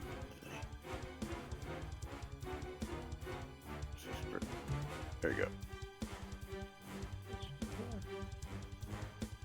I clicked it. It didn't go off. That's weird. It's probably asking you what spell level you want to do. Check under your character sheet. You also can check the main page of your sheet, and you should be able to have it on your main page in your attack section. Yeah, I do. That's where I clicked on it. And it's... Let me take a look. So when you click the gear, what you gotta do is you just gotta click the name. I'll click the name Spirit Guardians. Uh-huh. Okay. Done anything yet? So on the main page, you were clicking on the gear. You should be able to, if you click Spirit Guardians, it'll ask you to input level, and then you just click Submit at casting it at 3rd level, unless you want to bump it up to 4th level. Yeah, I don't have any of that popping up. Tell you what, I'll get it set up for you. So 18 damage. So got that. Oh, there it is. Okay, I Got saw that. it pop up now. Yeah. It might just take a minute for it to show up. So describe to me what your guardians look like. They are pixies that are bathed in the soot and the heat of the forge, carrying various different tools used at the forge, like light hammers, tongs of some sort, buckets for water quenching, and small little anvils, and things of the like. Okay, good deal. And as you summon these spirits that are akin to the spirit of the forge that you began worshipping yourself so long ago, these spirits appear at your beck and call, and they take these hammers and these buckets and they just pummel these twig blights to death until they're no longer moving. That is your action. You still have a bonus action, and you still have your movement. All right, and the spirit guardians follow me, correct? Yes. So I'm going to move Joan forward to right here. You're doing one of my favorite tactics in Baldur's Gate, the walking nuke. And I don't really have a good bonus action use, so I'll be good with that.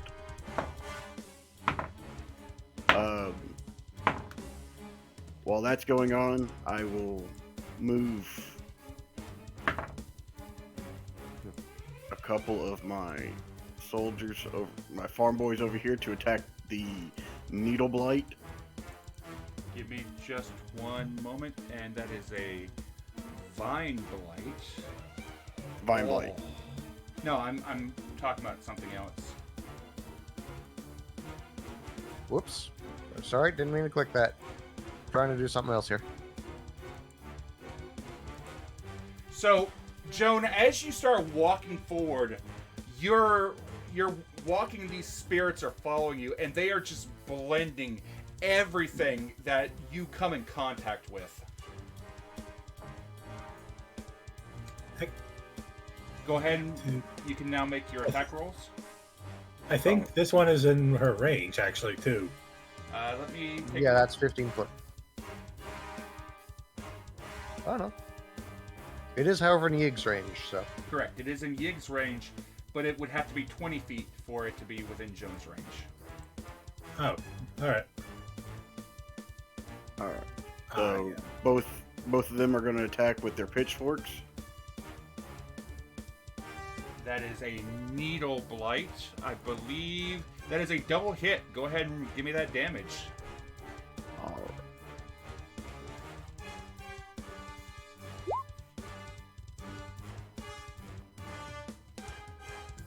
That's 11 total damage. That is the exact amount of hit points that a needle blight has.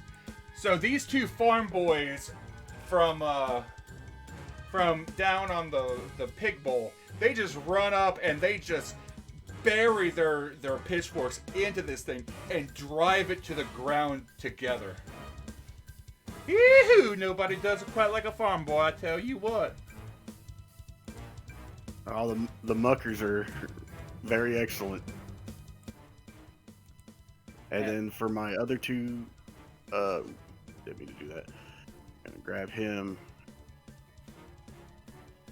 and move them forward, kind of in tandem with Joan.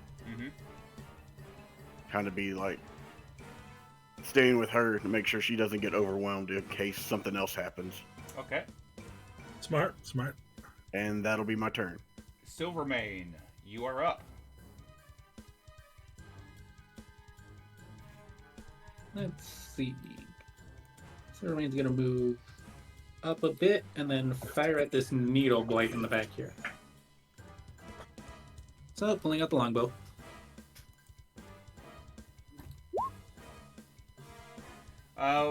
18 hit. Which one are you? Oh, you're going after this lad right here? Yep. Okay.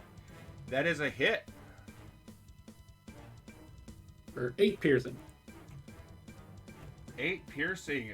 You... And... I want to point out that you have at your disposal a number of different arrows, which will cause a number of different things. Are you using just a normal arrow, or are you using one of your specialty arrows? Yeah, it's just a regular arrow for now. Okay. You bury an arrow directly into the chest where this thing's heart should be. It looks at you. It hisses, but it's still up. Unfortunately, that's all he can do, and since none of his followers can reach anything right now, they're just gonna stick close behind him. Okay. I think the brick is a ranged weapon. He might not have a brick. I've given each of your commoners different items and different weapons so that they each can have their own uniqueness to them. They also have different stats, different equipment, and various different things. Gotcha. Wait, is it range? Oh, it is 60 feet. Oh, that's a cone, though. Wait, you have a... What do you have as a commoner that is a 60-foot cone? That's what the brick throw reads. Itself, 60-foot cone range. No, it's just a... no, it is just a... You're just throwing a brick. It's not a cone, but it is... It does have... I see what you're talking about. Range. No, that's just what's in there automatically. I'll give you a range of 30 foot for the brick throw.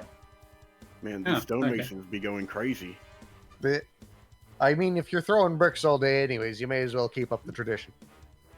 Alright, so then this one will move up here. That should be 1, 2... he should be able to reach the twig blight from there, right?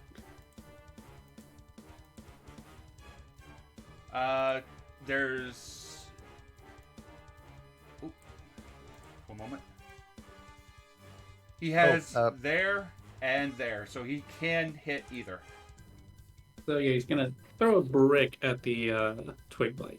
Go ahead and roll that attack roll for me. Nat 20. Oh my god. Oh yes! 4. Bean this fucker in the face with a brick! Perfect. What'd you get for Christmas? I got a rock. Okay. Silvermane, I want you to describe to me what is going through this commoner's mind as he takes this twig blight's head off with a brick. I mean, he did just see somebody else get taken down in the other one, so it is just a angry throw. One of the construction workers from over in the housing district. This boy just lets out a scream of rage as he throws a brick as hard as he can and just takes this blight's head off. There's just a line of curses coming out of his mouth as he's throwing it. Oh, I can only imagine. Yarp sees this and is like, I should recruit him. Like, he might be good for the combat squad. You'd have to see how good he is at diffusing situations. Yeah. Yep. Alright, let's see. Next one can get here, and he's gonna hit for the vine blight up there. Okay. Oh, that's a nat 1. Nope.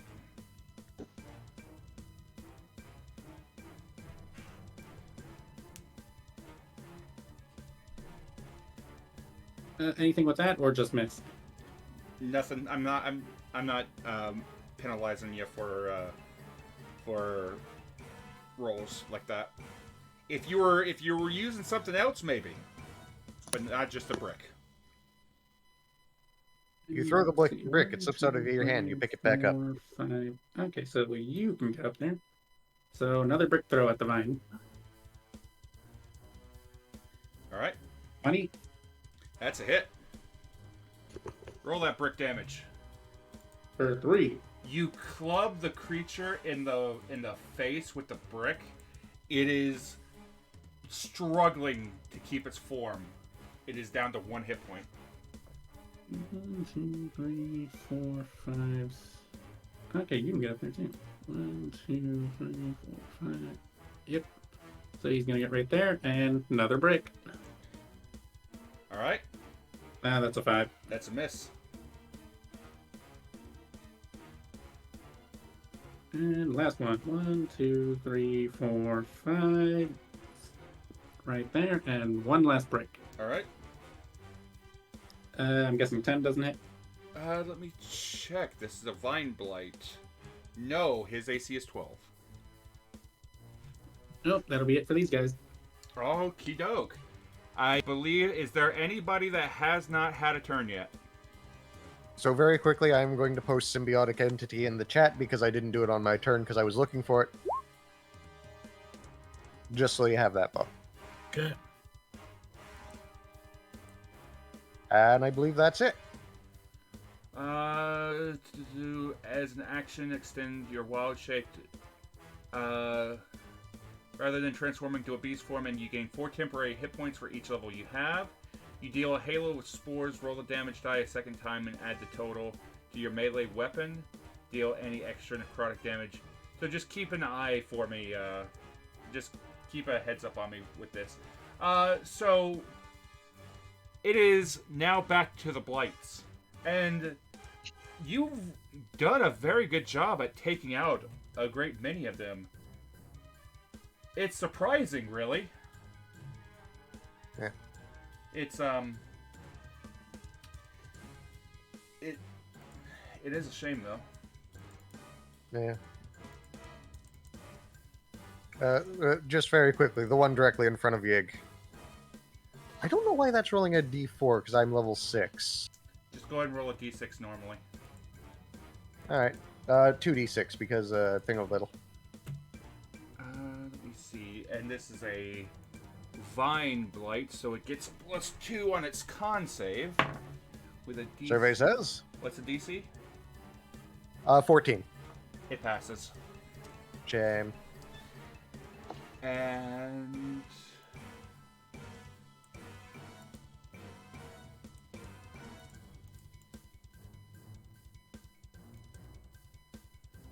so this is reinforcement time. So the ones that are here are going to get their attacks, and then the reinforcements are going to start moving in. So first off, Needle Blight is going to take a swing at Alexander with its claw. Misses. The Vine Blight is going to take a swing. It's going to attempt to constrict Yghya. That's a miss. Vine Blight is going to straight up die due to Joane.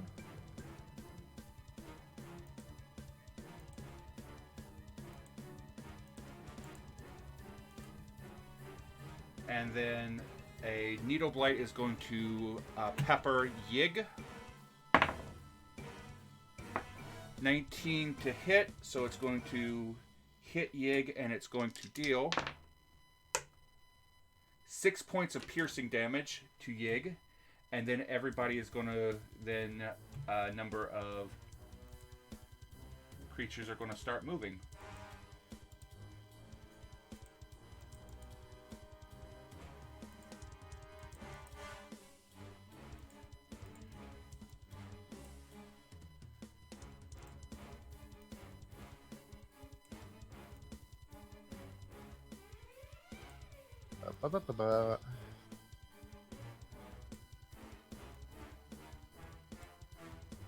And just to confirm with 5th edition, it is only one reaction per turn, yes?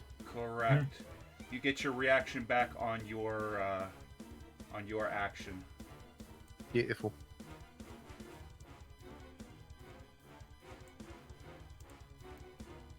Mental Gen.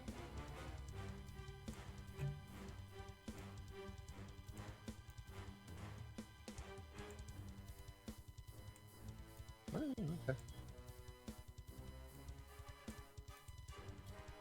And I think this is almost everything.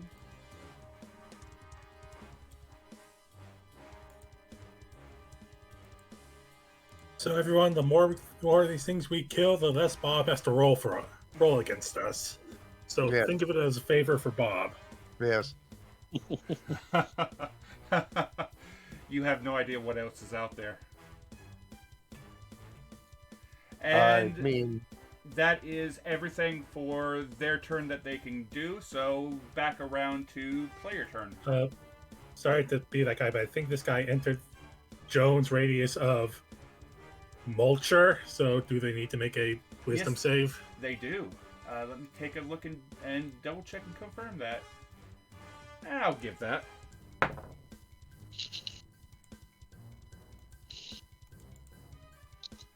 Goodbye. All right. So who would like Who wants to to- take us off for this round of PC initiative? who is the most engaged right now?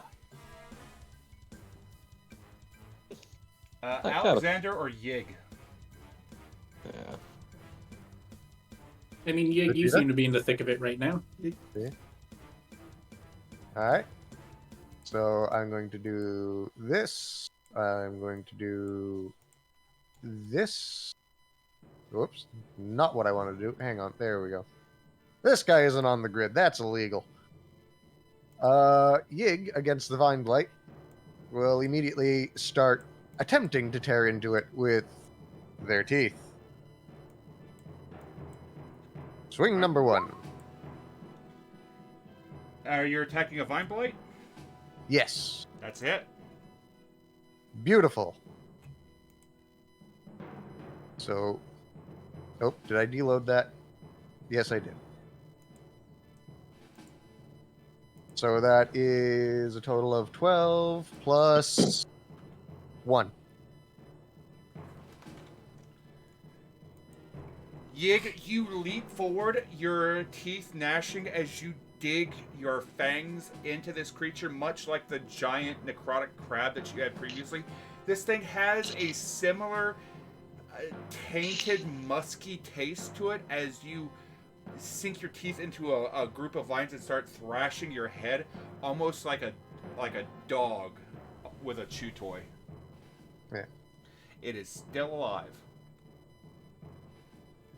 Perfect. It is taking bite number 2 as well, then. All right, go ahead and roll. For That is another 26. hit. Give me that damage. Again, I can't click off too early. Core 7 slashing plus another. Wow, this does not like my necrotic damage. Plus 1 necrotic. That is 8. Survey says It's still alive, barely. tasty. Yig. I believe that is Yig's turn at this point in time. But oh wait, no, this guy couldn't move anymore. This guy could also not move anymore. So they're going to hold their actions to attack in case the guy any of the guys north of them get within range. They are straight up in melee with 3 of them. Oh, the 3 on Yig's right are. The 2 on his left are not. Okay. So the 2 on his left, who are, let's see, Alphonse Fontaine and... Wow, that broke something. I see that this one is in melee, this one is in melee, and this one is in melee. Okay. So if they're in melee, Grant and Fontaine, because apparently I've overclicked everything, are going to start swinging. Go ahead. Let's see. 7 to hit, 18 to hit. 18 hits. For 3. Are you attacking a twig blight or are you attacking a vine blight? The one directly in front of them. So I'm gonna grab this one. Okay. On the other side of Yig, let's see. The one to Yig's right immediately is Rosetta Mason, Mm-hmm. who is going to knife a fucker That's a for hit. 17 and 4. It is down to 1 hit point. Son of a mule. All right, who's up next? Michael Nickers. Actually, no, we'll go with the one on the far end, just in case. Drabalt and Montanera. I love how much effort you put into naming these commoners. You say this. I have a list of names, Bob. Who is going to take their pitchfork And miss completely. and fumble it beautifully. All right, Michael, you're our only hope. Michael is going to take the pitchfork at the vine blade because Yig has deemed it the most dangerous thing, and he's going to miss terribly. He can't get a good hit in while Yig is so deep in. He basically buries it into the vine blight, but the prongs just go through it, and there's no damage. It doesn't hit any of the vines. It's like trying to take a fork and just stab spaghetti. Glorious. I am going to delete this little marker now. And that is turn. All right, who's next? Suppose I'll go next. Very well, Alexander. All right. We'll start off with Alexander himself, and he's going to take his rapier and stab this guy that's right next to him. Very well, go ahead and stab that needle blight for me. Yeah, that's a 26. That is a hit.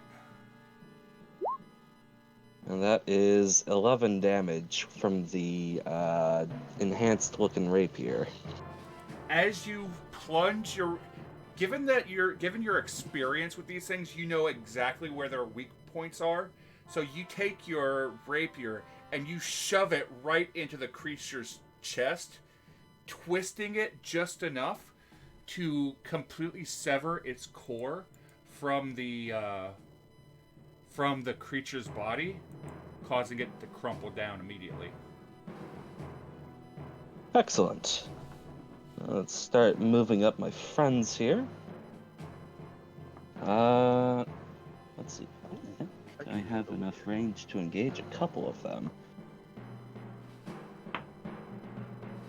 So we were 10, 15, 20, 25, 30. We'll step right there. And I have names for these guys. Let me double check. Heckrim. We'll start with Heckrim.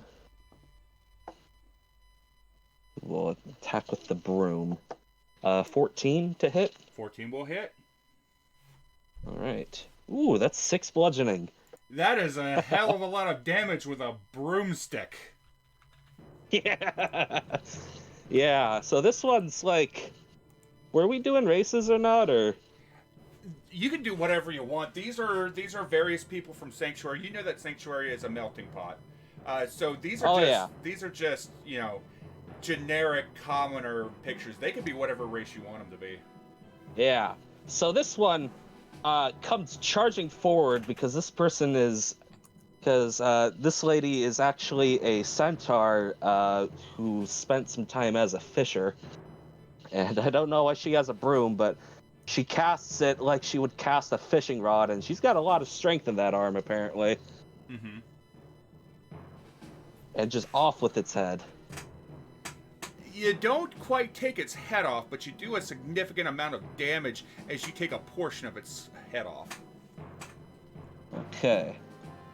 And then, let's see here.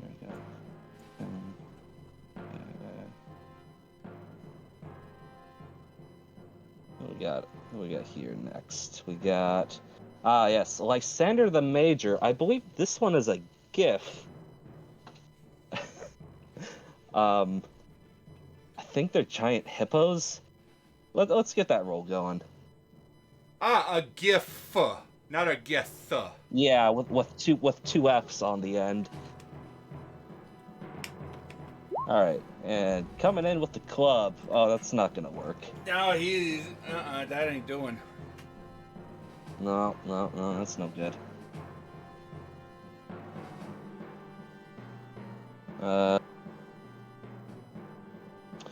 These next two, I'll actually get a couple of these to work in tandem because if I planned this out correctly, I believe these two are actually a married couple. Yeah. Oh no, never mind. They're in a wild braid. You know what? Just for the fun of it, let's get them all in and attack at once. I love tag team attacks. Yeah. All right. So we'll start off with the normal one from Agarith. And I believe Agarith. Let's see here. I'll do the scythe with that. How's a 12 do? That hits a twig blight. Alright. Ooh, 3 slashing. It's still up, but it's heavily damaged. Okay. Alright, now for the two who are flanking. We've got Narena here, who I believe she was actually the one who was injured earlier, so let's see. Alright, let's get a sickle in here. What was the bonus for flanking? +2. +2. +2? That would be Alright, so enough that's to a hit. 13. Awesome. 2 slashing. And you bury the sickle into this creature's skull, and you have enough to take its head off. Excellent. Alright. And that'll just leave the last one with nothing to attack. So Alexander will move forward. Just to stay in the action, and that'll be my turn. Understood. So that is Alexander's group. Yig's group is gone. So we have Joane, Yarp, and Silvermane left. Do you guys mind if I go next? Go ahead. Alright, so these two are going to make a murder sandwich, and starting with this one and going to attempt to kill this. By all means, please. Well, Oh, again, yes! you say. That's what I'm talking about. Give me that damage. 9 Oh! damage. Oh, it's Oh. beautiful. Love it.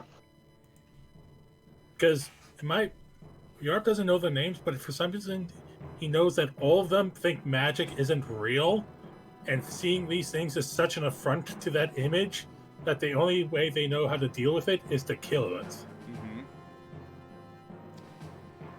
So one of them grabs this thing by the arms and pulls it back while the other drives the pitchfork into its chest. Yeah, it's like, there's got to be some gimmick to these. Nope, they can't just be moving sticks. Nope. Then this one, because he still has some move, he moved a square, is going to help make a murder sandwich with Alexander and go for this one. Excellent. And that will hit. And that is, let me double check. Yep, that is enough to finish it. All right. Well done. Keep forward. Then these three, each of them will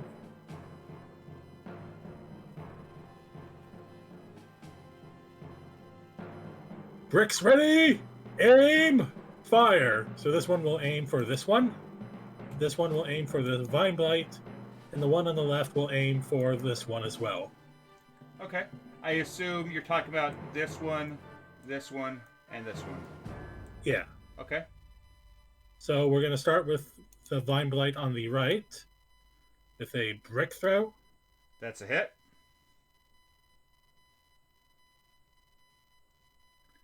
6 damage. That is enough to kill the Twig Blight. Then for the Vine Blight. Brick throw. 14. For a Vine Blight, that is enough to hit. And since they only have 1 hit point, you clobber it with a brick. And finally, last guy on this last Twig Blight. Once again, brick throw. 4 bludgeoning. Whew. And that takes this one out as well. Yig will look over his shoulder to either side, nod to the two guard. Blight.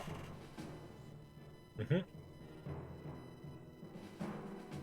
And that is 3. That's all the guards. Yep, that's all the people, but what about Yarp?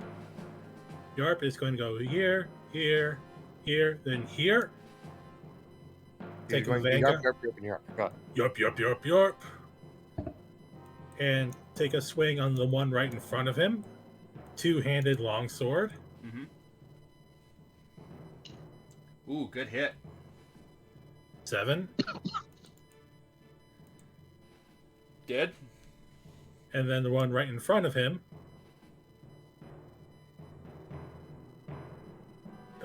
Nope, that's the commoner.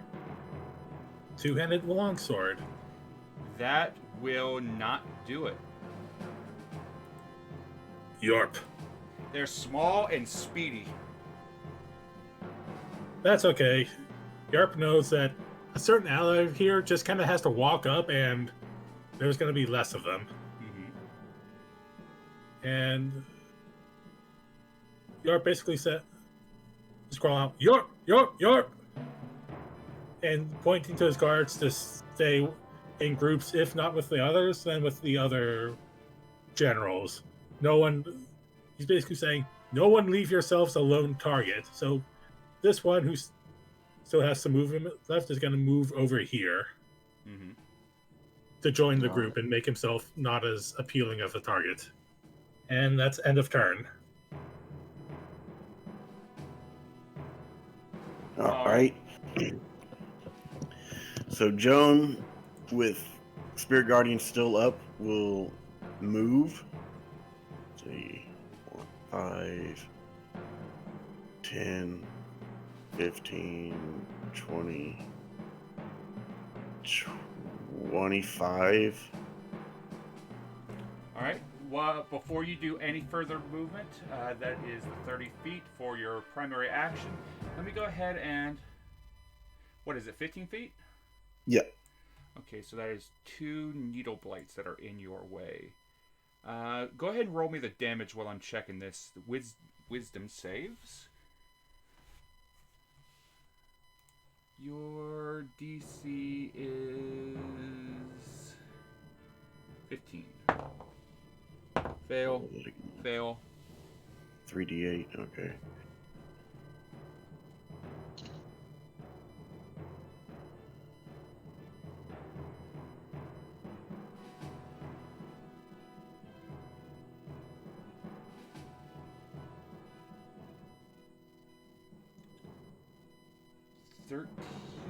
And yep, that is enough to kill both of these needle blights. You still have 5 feet of movement plus your action. All right. And should you choose to, you can use your action to dash to get 34 more feet of movement. Yeah, that's what I'm gonna do. I'm gonna dash, and it's my extra 5, so that's 5. Then I'll use my action to dash. 5, 10, 15. At this point, you have 35 feet of movement. 20.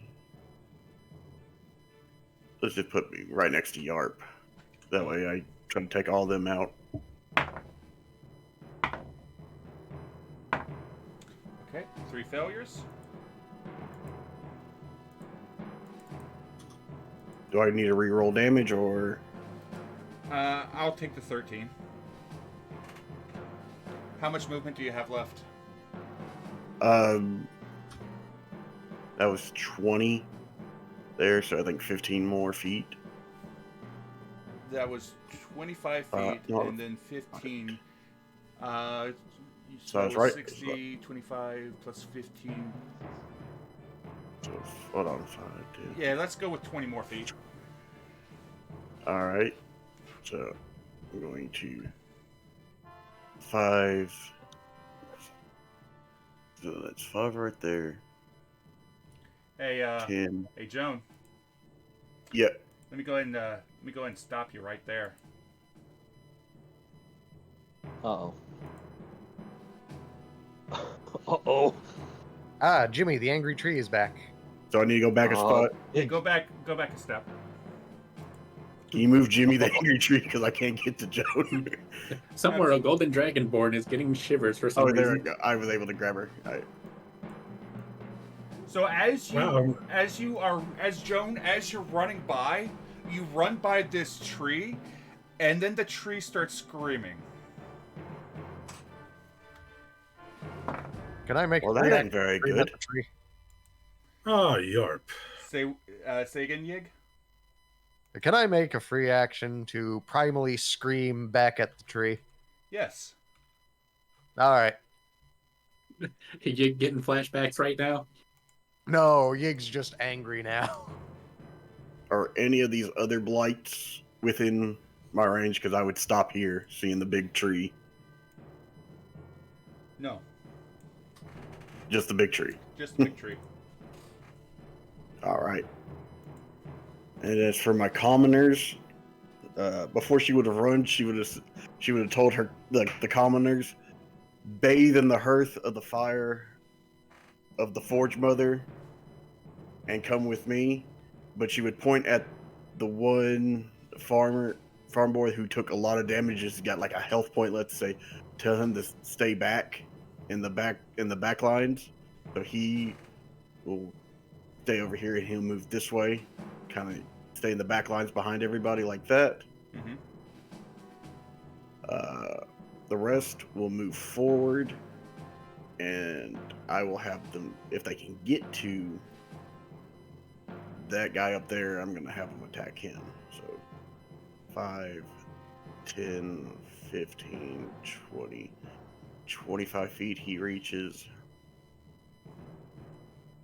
5, 10, 15, 20, 25, 30 he reaches. And 1, 2, 3. And, oh yeah, the other one died. So I'll have 2 attacks against that blight up there. Both with pitchforks. Mm-hmm. If I collect the right character sheet. Miss. And double miss. Oof. And that'll be my turn. Silvermane, you are up. Seeing one of the trees suddenly just pick itself up, Silvermane is going to cast Hunter's Mark on it. Okay. Oops. That's damage. And then, yeah, he's going to take a longbow strike at it. All right. Does a 30 hit? 30 will hit. Good lord. It's when they say no, 30 doesn't hit that we have to be scared. Yes. So that's 9 total. And question, is that needle blight right beneath it within 5 feet? I'd say so. Within like 5 to 10 feet. Oh, cool. I get Horde Breaker then. So I get to take another attack on it. 18 hit. That's a hit. 10 for the needle blight. Nice damage. Drop it down to 1 hit point. And then the workers up here gonna line up some more bricks on this needle blight. Who needs guns when we have bricks? 30 pounds of bricks in a backpack for each of the fucking commoners, apparently. The These are damn construction stonemaidens, I'm workers. telling you. So that's 6 for the first one. Okay. That's hits. Miss. 6 for the second one. Yeah. Moving you up. That's another one. Miss. That's another miss. Coming number 4. Does 10 hit? On a needle blight, it does not. Alright, well, last one then. 21 21 does hit. for 4. You're not gonna fucking believe this. It doesn't hit. Is it up by 1? It's up by 1. Damn. Yeah, that's all we can do here. Alright. Then it will be enemy turn. Oh boy. Oh boy, indeed.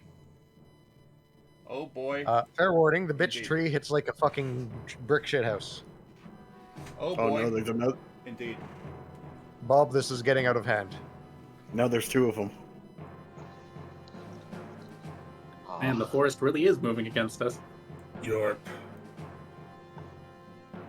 Well, how was I supposed to know it was a tree?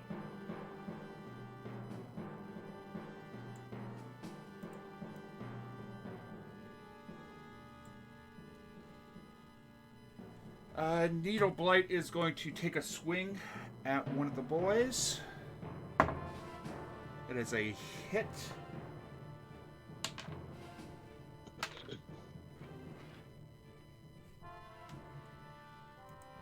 That's going to be 6 points of damage, so this boy goes down.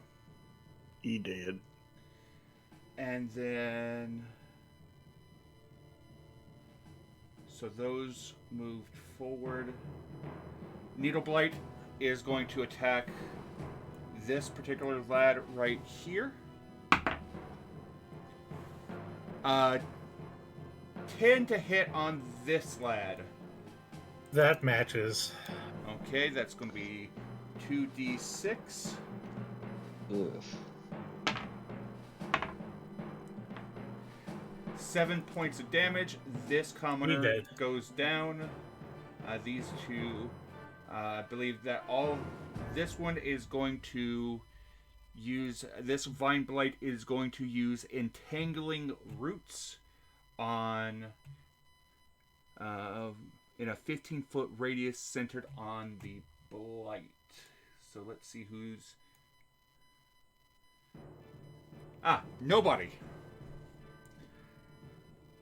Alexander, you are just barely out of range. So that's going to do that. These two are moving up. This one moved up. Joan, a Twig Blight is going to attack you, flanking with the tree. But That they're in doesn't my guardians. It has to make the save when as soon as it enters. True. So it is going to make a save. It's going to fucking die. And the tree has to make a save again because it started its turn in the aura too. Sure does. It failed to save, so go ahead and roll me damage for that. All and right. then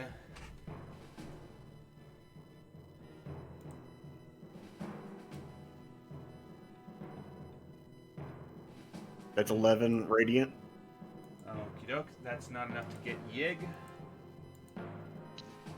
Let's see.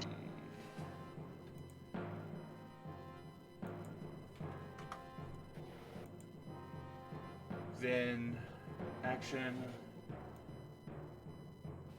1, 2, 3.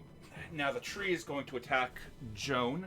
It is going to use both of its actions. It's going to hit with a branch first. That is a 20 to hit, Joan. Is your I believe your AC is 18, 19. Okay, so Joan is going to take 3d6. I'm going to say the word that nobody wants to hear their DM say. I need to get more dice for this. Please tell me someone has a reaction to make them miss. Sorry, what was the... He's attacking with a branch on Joan with a 20 to hit. Okay. Yeah, what's the range? Let me double check. What's the range on silvery barbs? I'd like to do that. Is it 30 or is it 60? Can't get the... Well, even if it's 30, Okay. you'll be able to get to it. So I'm going to go ahead and roll again. Okay. The second roll is a 27. That hits. Oh. That's a shame. Joan, you take 18 bludgeoning damage from the tree. And it is going to Ooh, I like use it. its grasping root on you. Let me see.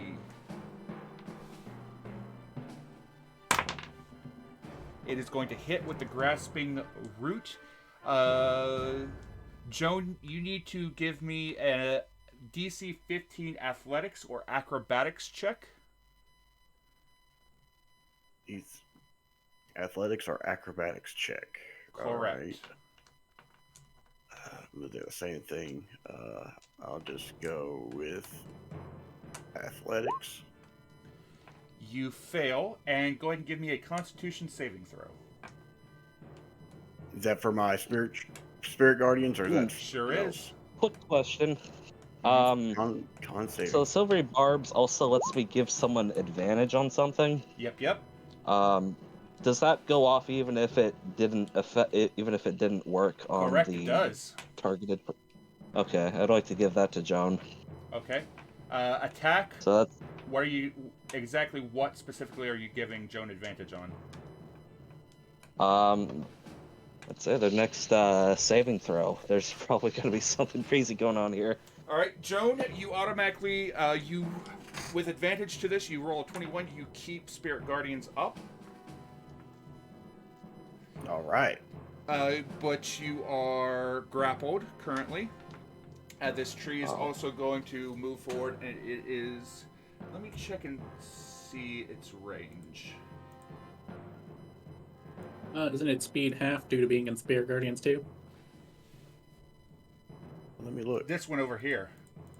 Oh, Let's that talk about the The one second left. one. There's two trees. So, it is going to attack. It's going to crush this commoner with a tree. And then it is going to ensnare this commoner. Yig, go ahead and give me an athletics or acrobatics check for one of your commoners.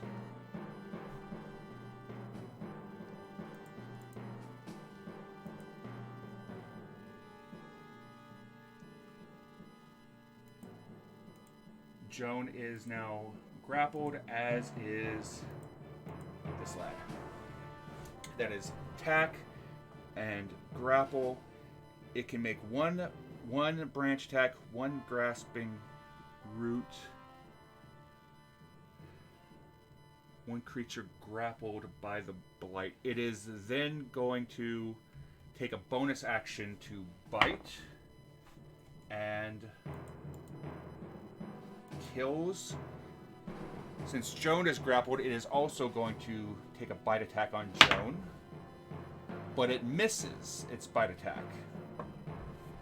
And I believe that is everything that can be done here. Alright, players, you are now active.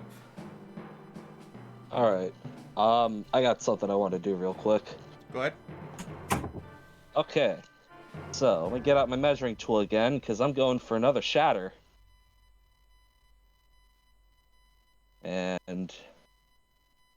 yeah, it's a 10-foot radius, and I'm going to center it right here. Okay. If it's... my circle showing up? I see it. Okay, very good. So let's go ahead and roll me the shatter damage. Okay. Oh, I'm also going to upcast this one at third level.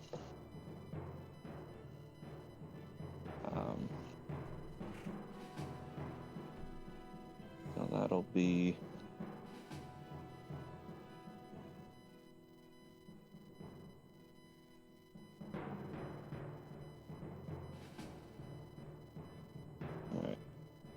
click on that, and then it's it gives me the level option, and I'll hit third. And that is Oh, that's a real shame. So that's that'll be going 11 thunder. with a DC 16 con save. So let's go ahead and do the twig blights first. The Curse of Shatter. Yeah. Fail. Fail. Okay, so that is... As usual, Alexander, the twig blights fall to your thunderous crash. The vine blight is going to die. And I thought that was the Splinterfoot blight. that was a needle blight, yes. I misspoke. Next up is the 15 plus 2. That will save, so it will take 5. This one will take 5 points of damage.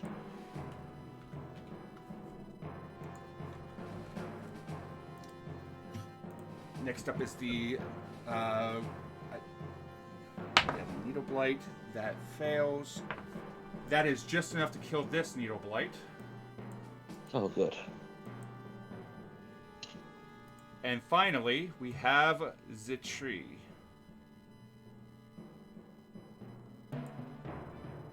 Tree is going to pass. So it's going to take 5 points of damage. Damage is damage. Damage is damage. All right. Let's get my crew moving up here then. I wonder if any of these... See if I can get any of them within flanking distance. 5, 10, 15, 20, 25, 30. Perfect. And 5, 10, 15, 20, 25.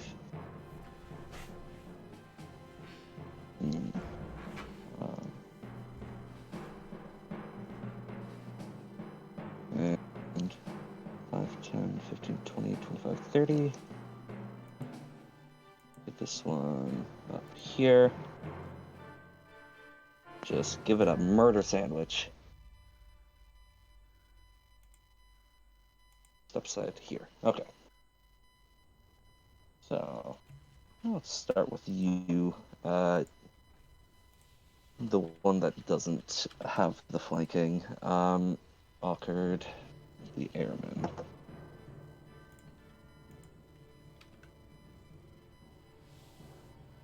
If I remember right, I believe you had... Which weapon did you have? I don't know. We'll go pitchfork. A 10? 10 on what? The vine blight? Yeah. The vine no, blight. 10 will not hit the vine blight. No. Okay. So next, alright. Now for all the ones who are flanking, what is your name? Lysander. I believe Lysander had the club. 17? 17 will hit. Alright. 4 bludgeoning. Okay, 4 bludgeoning. Okay. And next up.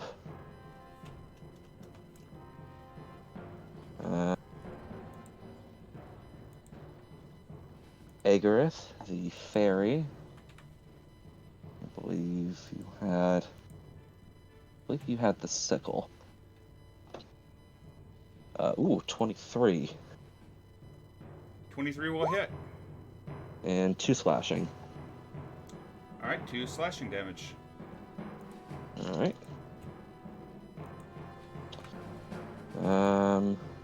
Narena Wildbraid. Let's see, I haven't used the scythe yet, so let's do that one next.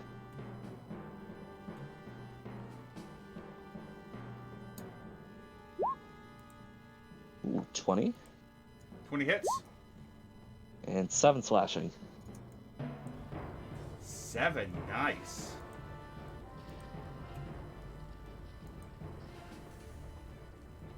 Alright. And one more. That'll be Hecarim with the club. 12? 12 will hit. Excellent. Ooh, 1 bludgeoning. Okay.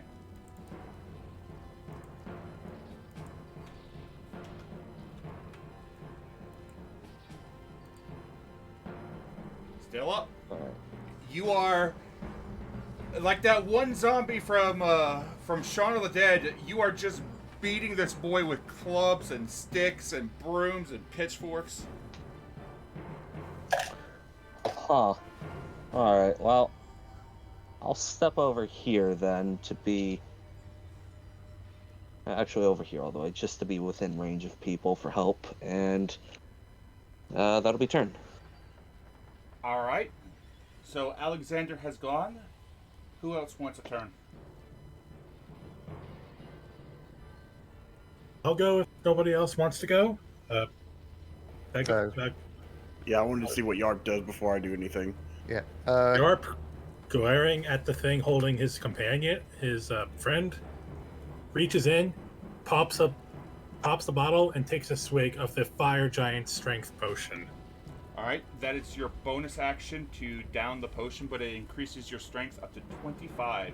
You may modify your character sheet, change your strength to 25. Just remember what it originally was.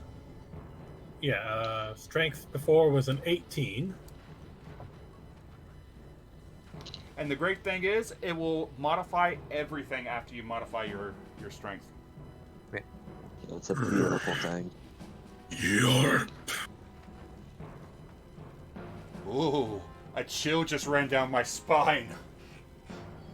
Yarp cracks his head, grabs the sword in both his hands, and two-handed longsword. Oh, that's a hit. 9 slashing. Nicely damage. done. Goes again. Come on, crit. That's a hit. 11 slashing. And then what seems like an odd twitch goes through his muscles. I'm going to use Action Surge. Oh, yeah! Oh, yeah. Let's go, Yarp! Cut the tree! Yarp is going to do his best, or at least make it so weak that Joane will have little trouble getting out of it. 12. 12 does not hit.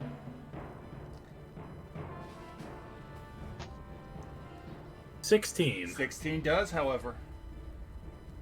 12 slashing damage. Ooh, another 12. It's looking heavily damaged. You're seeing cracks and splinters forming in its form from the sheer chunks that you've taken into it, almost like an axe trying to take down this tree. Yarp. Then it's the commoner's turn. This one is going to 1, 2, 3, 4, 5, 6. Join the murder club and reenact that funny animated show he once saw. Something about people having strange adventures. And he's got to take a pitchfork. Bards are funny with their puppet shows. Unfortunately, now it's not the time to think about puppet shows. Yep. And then this one is going to throw a brick at this vine. Mm-hmm. Yeah. If I can, really quickly. Mm-hmm. Gig at the start of this round, as the trees came alive, would have shouted out, and it would have been translated by, we're going to say, who is this? Rosetta Mason. That aim for the vine blight. Yghya is going to try to go after the tree. Good then. So brick throw, 19 on the vine blight. That's a hit. 6 bludgeoning. On this one. Good hit. Okay, it's still up. The vine blight, yes. It looks like it hasn't been touched. Then this guy is also going to shot put 16. That's a hit. You are just raining bricks down on this thing. That one was more of a clip, it seems. Okay. And finally, third guy.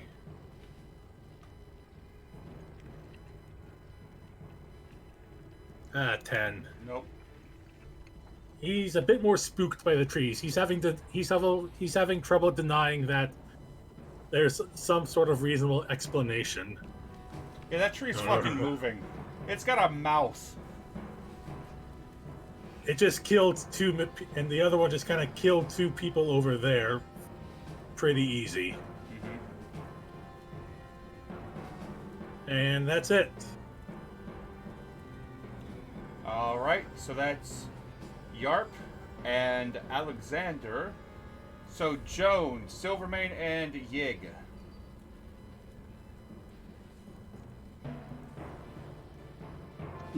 Hey Bob, Mm-hmm. these trees are so big. Would I be able to move through one space? Yes. I'd say so. Beautiful. So, we are going to start with the common folk first.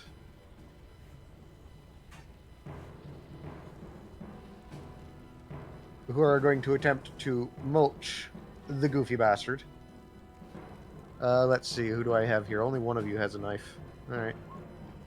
1. Hit. For 5. 2. For a miss. 3. For a miss. And 4.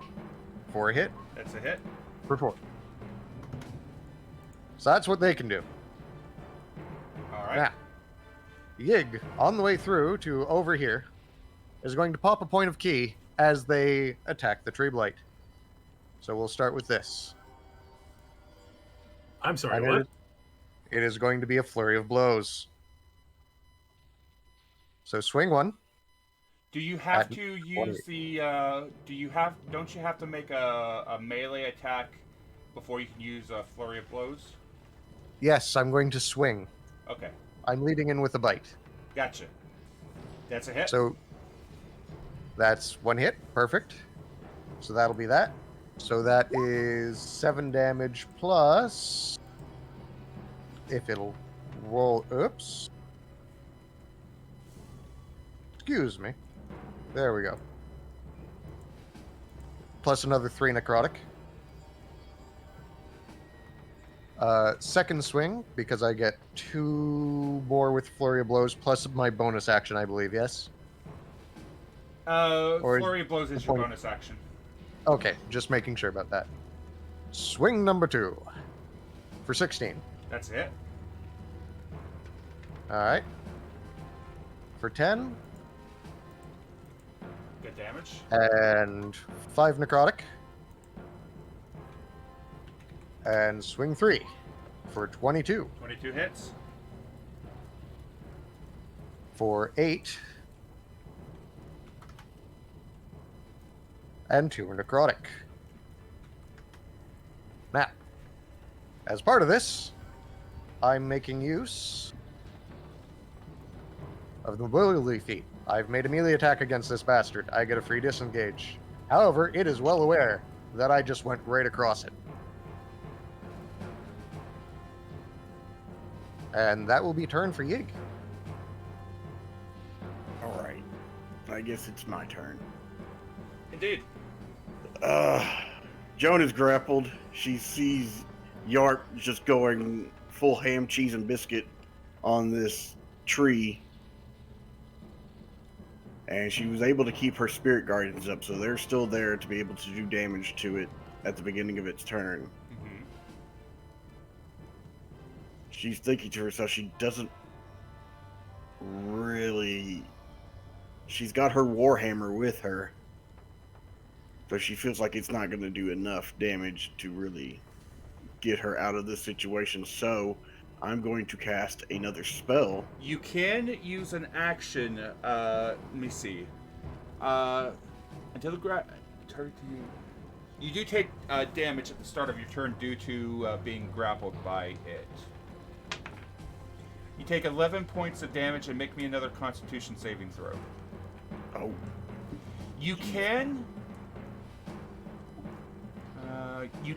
attempt to attack yourself out. The roots are an attackable creature. It has an AC of 15, but you have to do significant damage or a specific type of damage to get rid of it. That's a 6. You lose Spirit Guardians. And you said I took how much more damage? 11. Oof. Look a little rough right now. Alright. So you said I can make a strength check to... So... Target is grappled. Until the grapple ends, target takes damage at the start of their turn.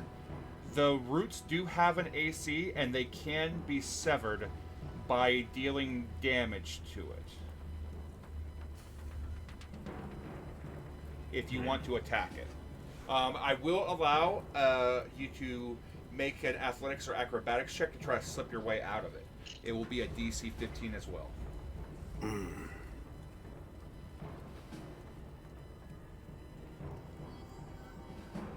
Let me see here.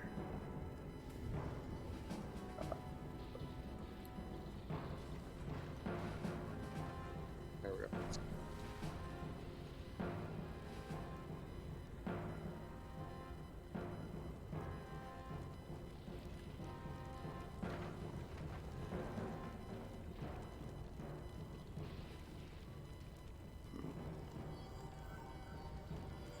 So I am going to... I'd have to do significant damage, so that's the problem. Alright. I will straight up say, do what you can if you're going to do damage, because these things are disgusting.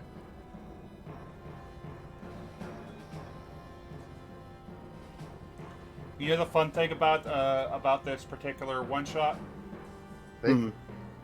If everybody survives, only one of you is actually going to be getting experience. That's fair. That's fair. Because everybody else is NPCs, so the NPCs will likely level or be able to gather material, but Yghya is the only playable character. Oh, that's true. So I've got a smart idea. Mm-hmm. Or I think it's smart. For my bonus action, I'm casting Spiritual Weapon. Okay. And I'm putting it right next to me to be able to attack these vines. Now here's the question, and you have to think carefully about this. What form is your weapon taking? The form of my weapon is going to take that of a great axe I have forged before. So Very that well. axe, in which, with that being and it can attack with a melee spell attack against a creature within 5 feet of the weapon, so it will attack the vines, and then I will also attack with my action against the vines. Okay, first off, have your weapon make its attack. My regular warhammer, or Let's see.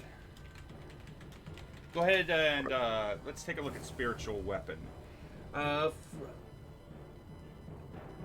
When you cast a spell, you can make a melee spell attack against a creature. Okay. So, just go ahead and tell me what your spell. Well, check your spell list, and Yeah, there I should got be a spell attack plus on there. That's a hit. all Roll right. damage. If you click on where it says spiritual weapon, it'll just roll damage for you. 12 force damage. That's enough to sever the roots. Joan is now free. And with Joan free, would you like to know something very interesting? The area around me is also entangled or rough terrain? No. The roots have to be cut in order to release you. If you would have hit it with your hammer, or you chose any weapon that wasn't an axe, you wouldn't have been able to escape this grapple. Ooh. Your choice of an axe just saved your life. Alright, and for my action, since I can do that.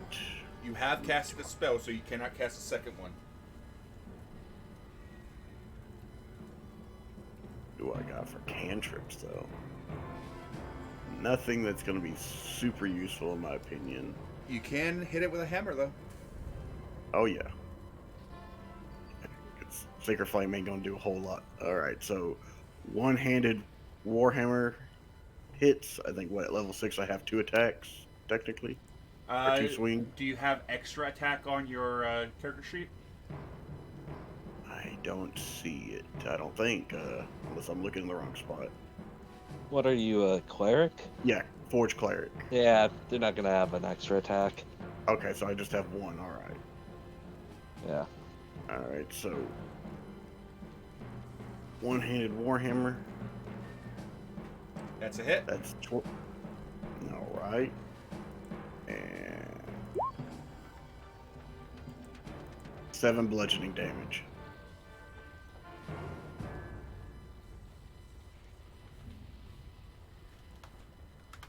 Okay. I'm not sure where this farm guy came from. I think he was... That's your spiritual weapon. Yeah. Okay. I was like, I was like, the ghosts are following me. Oh, I forgot about this one all the way down here last time. Alright, well, I'm gonna just have him dash, and he'll just dash to be up here. Because I believe he's fully healthy. This one who's taking damage, he has seen Joan get attacked by the big tree, and I would move him to here. And as a question, because I would feel like pitchforks and tridents would kind of work the same, would I be able to have that character take his pitchfork and just toss it javelin style at the tree? I'll allow it. Alright, so commoner, pitchfork attack. That's a 19. That's a hit.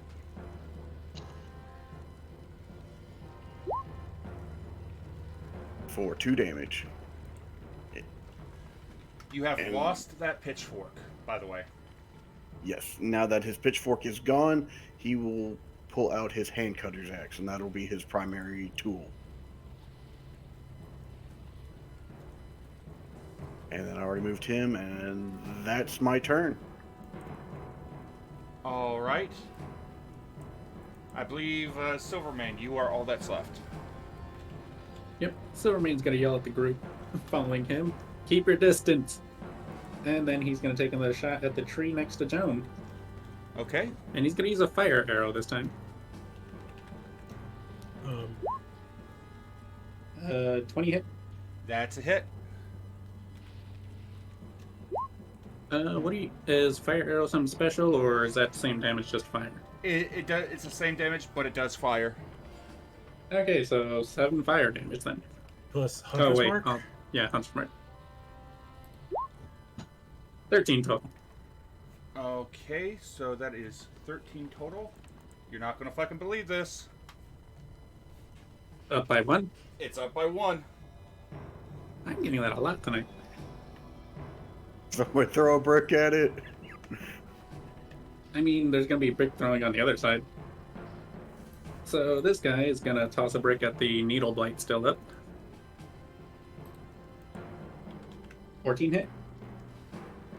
14 does hit. For 6. Needle blight. This one right here?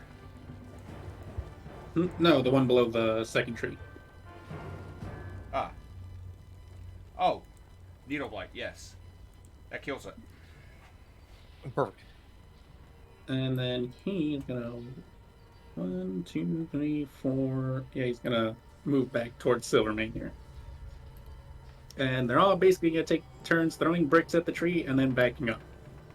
They have to move to hit it, I think. He does. No, they shouldn't be within range. Yep, right within 30. Barely in range, but okay. Which tree are you talking about? The one in front of them or the one over here? No, the one in front of them. This one.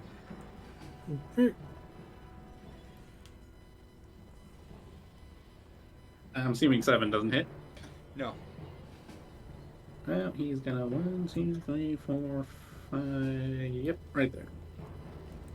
Third brick. Natural 20. Oh, that'll hit.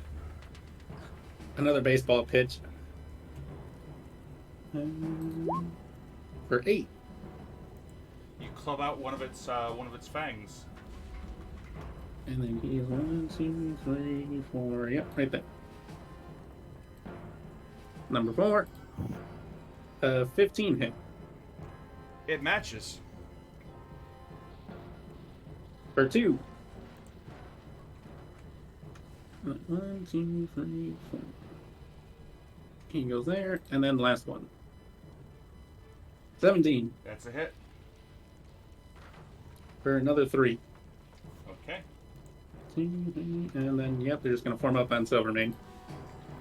Alright, that is everybody's turn, correct? Correct. Yep. I'm going to get a free action out if I can. Mm-hmm. Yghya's going to yell at the tree. Let's go! Kegim. Basically translated is, hey, bitch tree, your mother's fertilizer.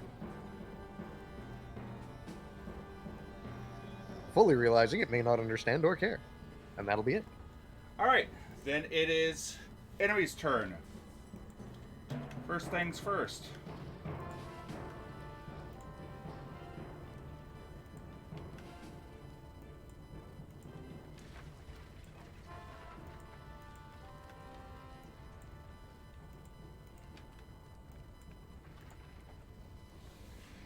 Now, This bitch is on fire. next up is the Vine Blights. Both Vine Blights are going to do the exact same thing. Both Vine Blights are going to use their entangling roots since they are all surrounded by peasants. Dirty peasants. DC 12 To be strength fair. checks from everybody that is even touching a Vine Blight. Yeah, Alright, to so- be fair, my goons couldn't do anything range because they have no ranged attacks. Let's see, strength checks. Or Fail. I think it's strength save. These It guys are is- the Vine Blights, right? Yeah.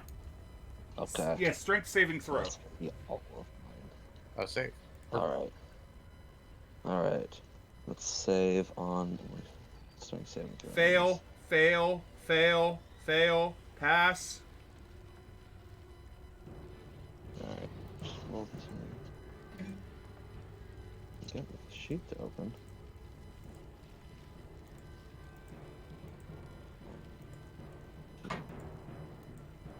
Four. Let's see. Alexander has... Wow! Alexander has some strong people. That's a 1 failure on Alexander. Assassin mage. Okay, just the second one? I've marked it correct. And then Yarps has failed. Oh no, And- Agareth. And my guy failed, unfortunately. Alright, now it's time for the interesting things. So, time for the tree. So, tree is going to ignore Yig and move over. It is going to make a branch attack and a grasping root attack on specifically those that are restrained by the Vine Blight. Darn it, that's smart. So that would mean if I can ping him, which it won't let me. Grant Jumping Jehoshaphat is the only one currently not grappled, which is currently the one directly in front of the tree blight. Yep. He's reaching past him for that. So first off, it's a branch attack, which does 10, 11, 17 damage to this boy. He's dead. A For Jabal Montanera. grasping root on this boy in front of him. And now this boy is now grappled by the tree. And then he is going to use his bonus action to make a bite attack. That's a hit. And that will do Too much damage. 11, 19, 23 points damage. He is now dead. Huh. Let me see. Joan, you take damage since you are... Nope. You are no longer grappled, so you are fine. It is going to make one branch attack over on this peasant here. That's a hit. Oh no, 6, Ignorous. 7, 8, 9. That's 10 damage. That is... That peasant is killed. It will do a grasping root on Yarp. Yarp, go ahead and make me an athletics or acrobatics check. DC 15. Okay, so thanks to that potion, I now have plus 10 athletics. 22. You are able to resist being grappled. Well done. Yarp!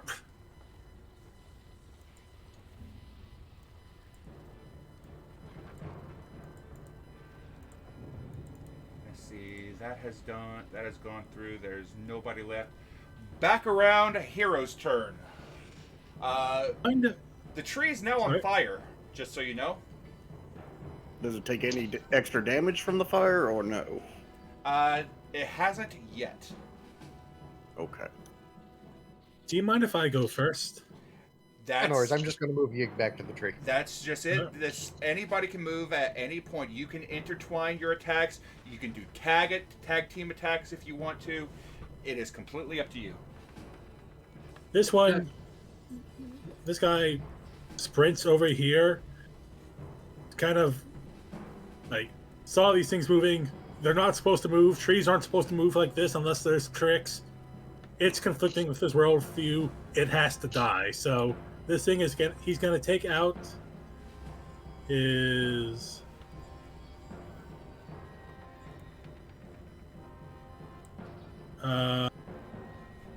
whittling knife and go for a stab. So that's 14 to hit. Beautiful. It does not hit. Its AC is 15. Uh-oh.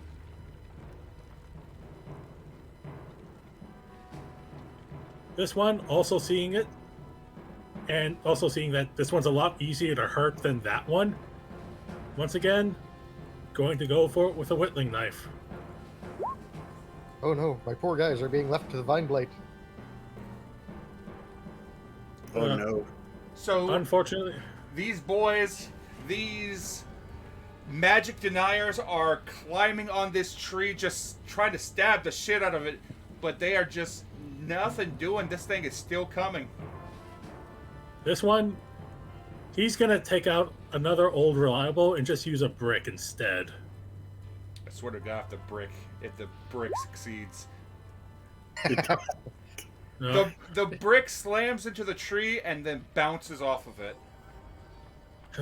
Yarp just kind of shakes his head, sighs, and pulls out his own long sword. Yarp. Actually, no, he's going to do a hand axe. 22 to hit.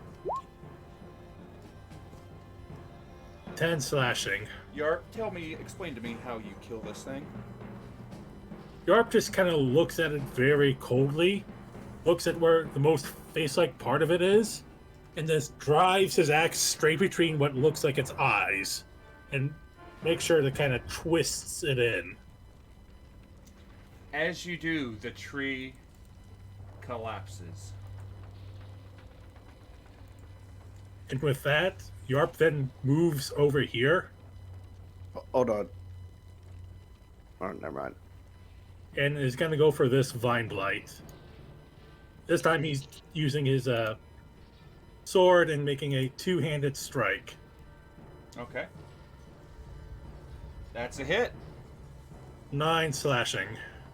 Oh my fucking god.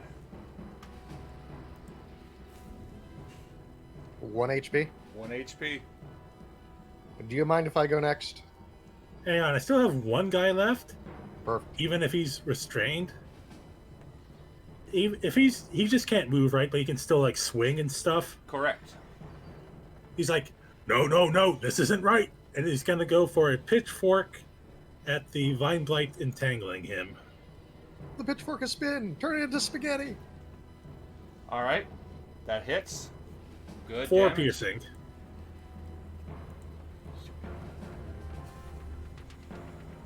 Chat. Chat. Chat. 1, isn't it? It's on 1. It had 5 hit points. And chat can see everything that I'm doing. I swear to God, I'm not fucking with you. Chat can confirm I'm marking every hit point taken on the screen in front of them to see it. I believe you, Bob, but that just means I made it much easier for the butcher maids to help.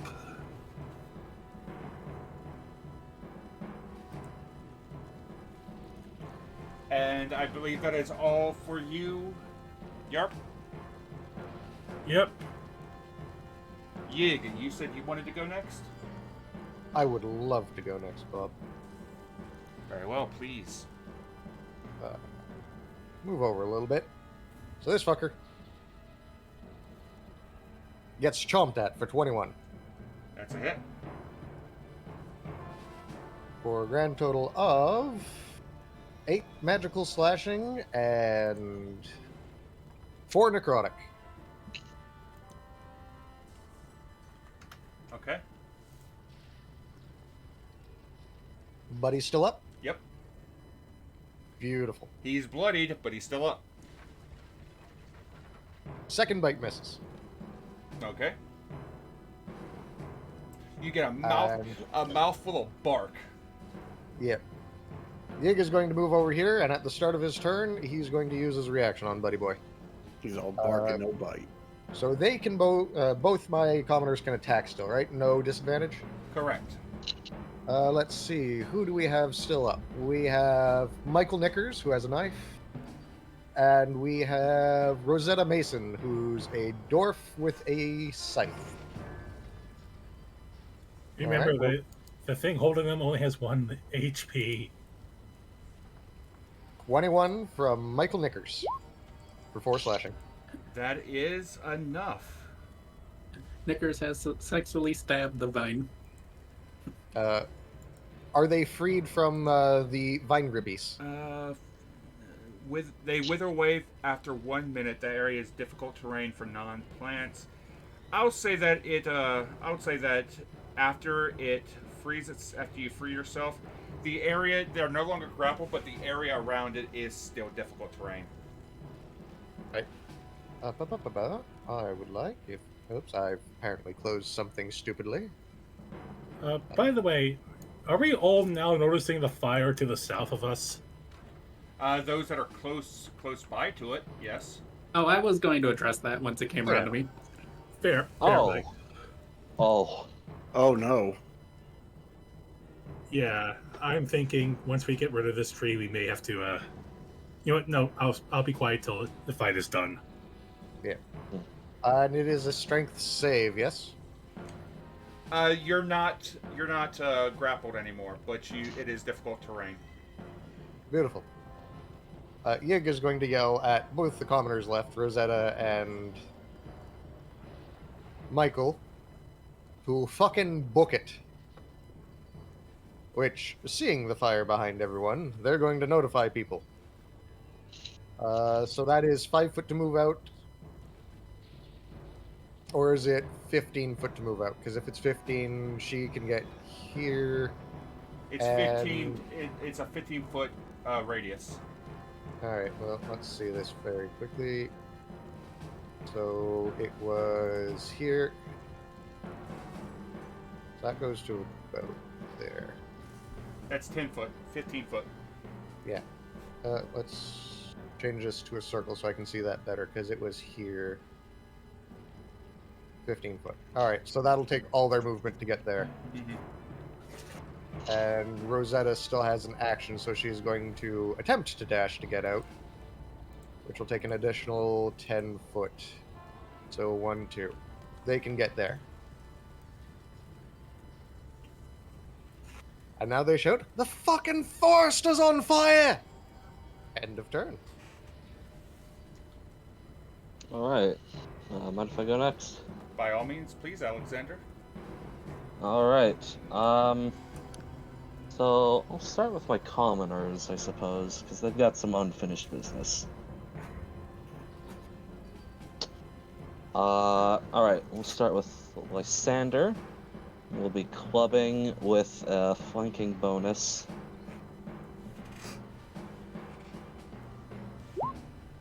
Uh, 18. That's a hit. Alright.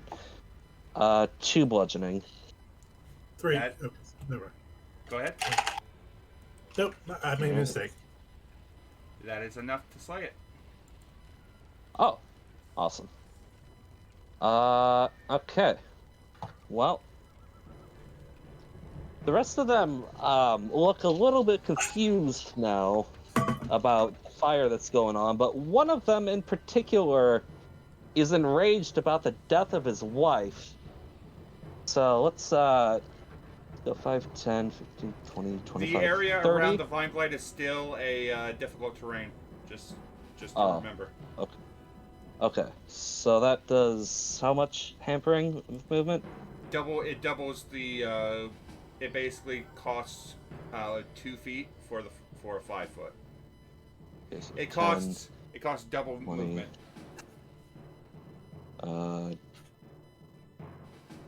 That's Okay. that's all of your movement to get out of there. Okay. And let's see.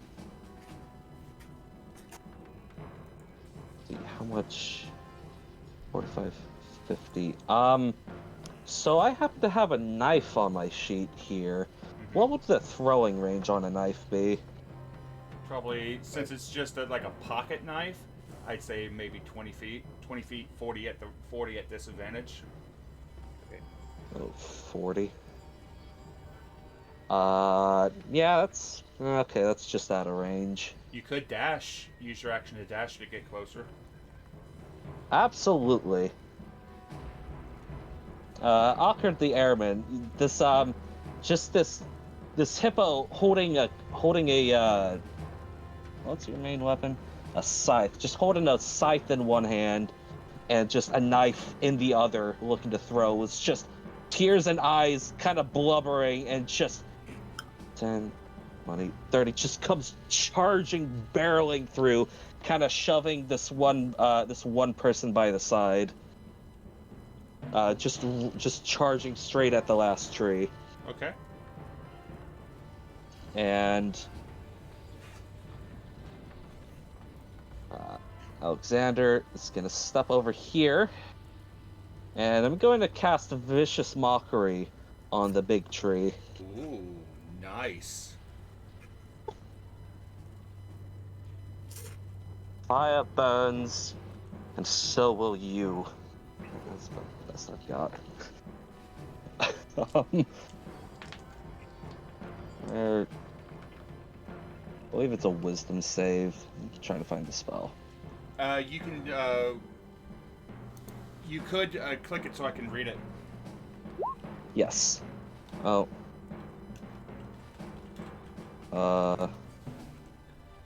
Description. Yeah, Wisdom saving throw from the tree. Unfortunately, the tree is when it comes to wisdom. It rolled a nat 1. Perfect. Oh. Let's go. I believe this one should scale up, actually, for a cantrip due to level. At level 6, is it not? I believe it's. Let me double check. It is 5. It levels up to 2d4. So I will go ahead. Yes. Tell you what. Roll another d4. And Okay. I will double it since it did a nat 1. So you did 5 damage, so it's going to take 10 psychic damage due to the fact that you Excellent. nat 1 did save. And it has disadvantage on its next attack roll. Which is going to be useful. Yes. And now, as a bonus action, I will give inspiration to Yarp. Yarp. Yarp, you know what to do. Make sure it falls. And let me pull that one up for you. So it does a few things. Yeah, your personally, your inspiration is rather interesting due to your subclass that you can do things with it. Yeah, so there's a few things here. Giving it to you. So it's a D8 that you can apply to an ability check, attack roll, or saving throw. In addition, if your roll fails, you get to keep the inspiration for later use. Oh, that is very useful.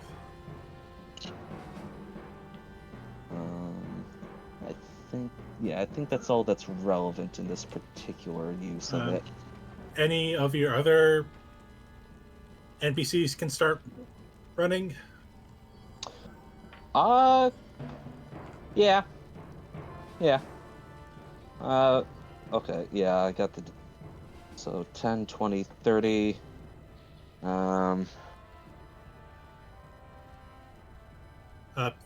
It's still difficult terrain, unfortunately. So, yeah, they'll be dashing. Go.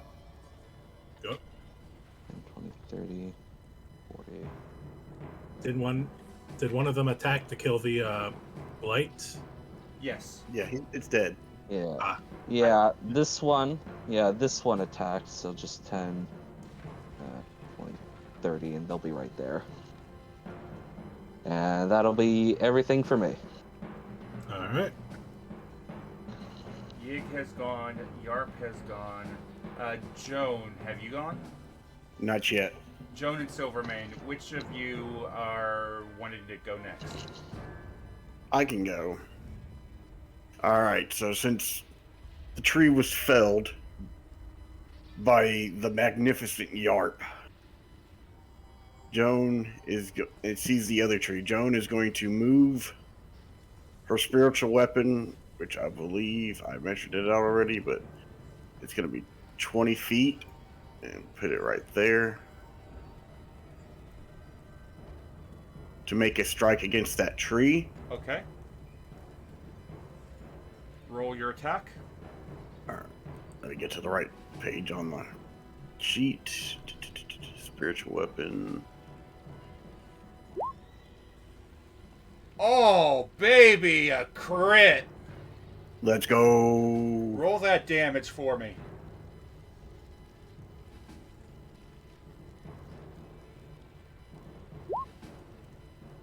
It says 10 force, but I don't know if it put the crit damage on there. I don't know how to do.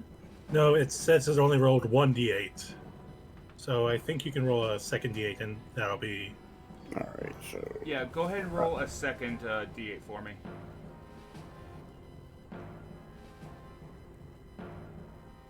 Alright, I'll just click on it again for it to do it. So that second d8 is going to be a 1. So you are getting 11 points of damage to this thing. It is looking like it's on death's door. It's still up, though. Alright. And with that being my bonus, Joan is pretty hurt. She's taken a good chunk of damage. So she will cast Cure Wounds on herself with a first level spell slot. All right, go ahead and cast your spell and heal your hit points.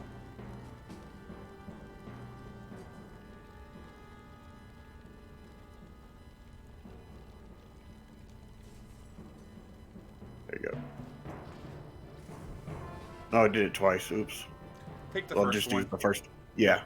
So that's 9. That's 9 healing to me, and I have my movement.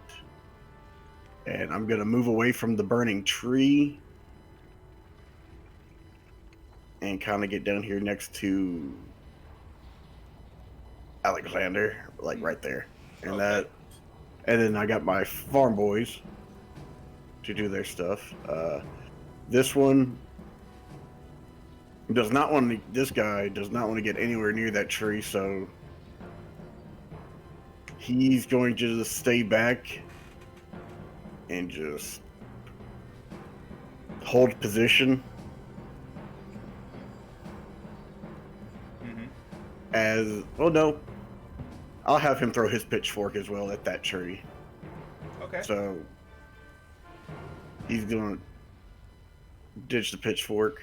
That's a 6. It's going to bury itself into the tree and be lost. All right, and then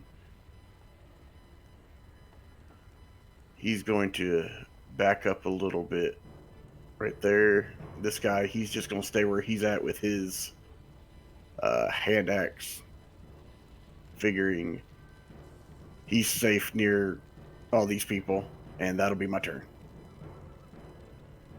Silvermane, you got a problem, buddy. Question. Did Silvermane see anything with a passive perception of 16 on where the fire behind them came from? Yes. A commoner corpse on the ground that had oil and a torch.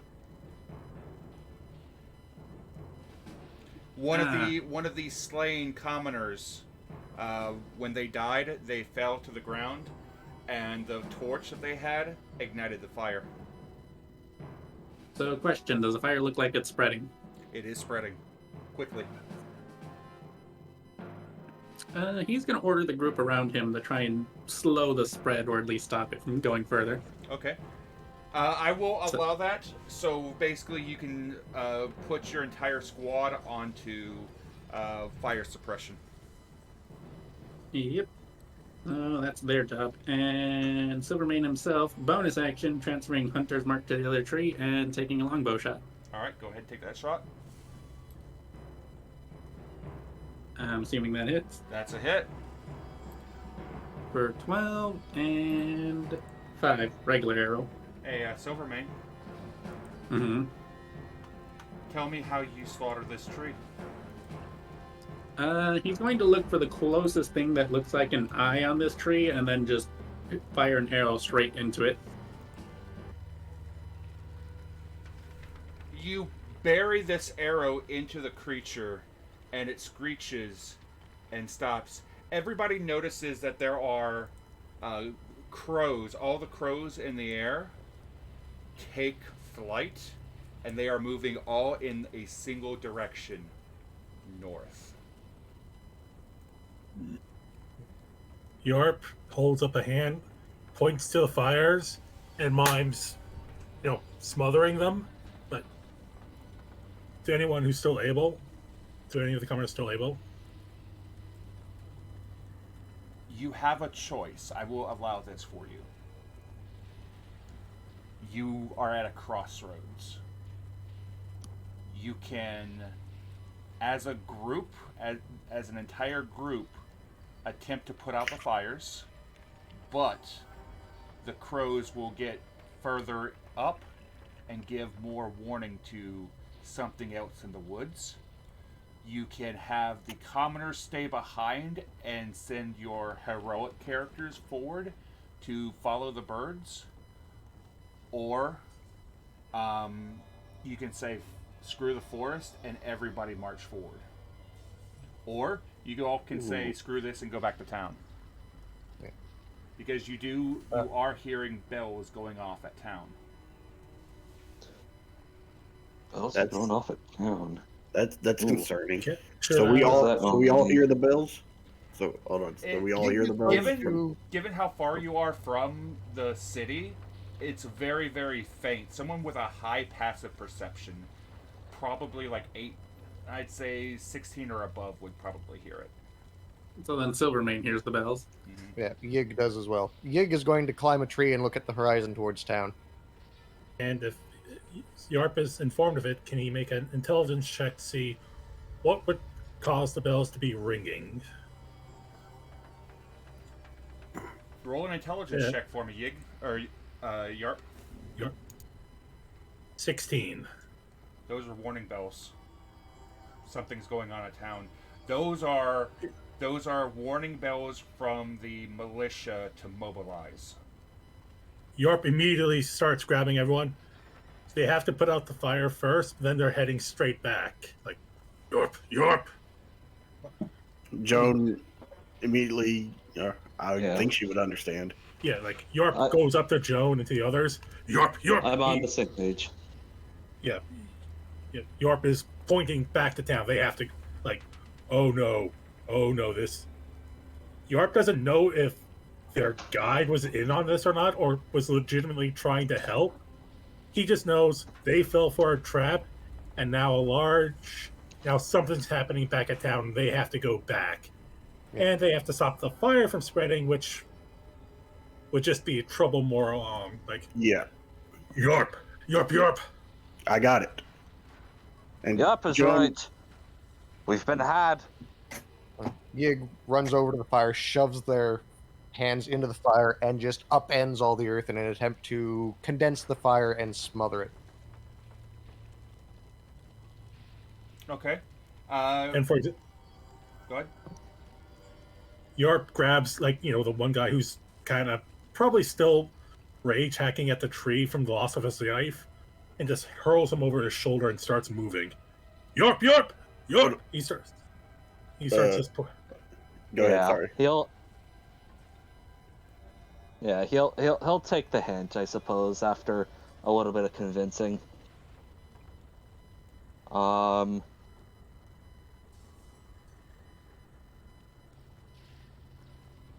Now, I have a question, actually, Bob. I have a spell called Plant Growth. All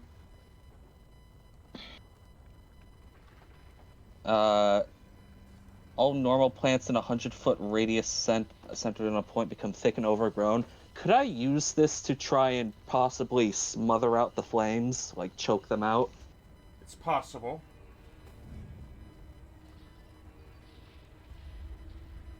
Possible.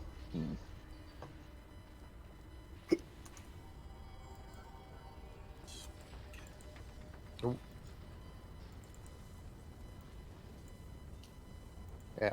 While Yig is attempting to smother the flames, he's getting into an argument with Rosetta Mason. Oh, right.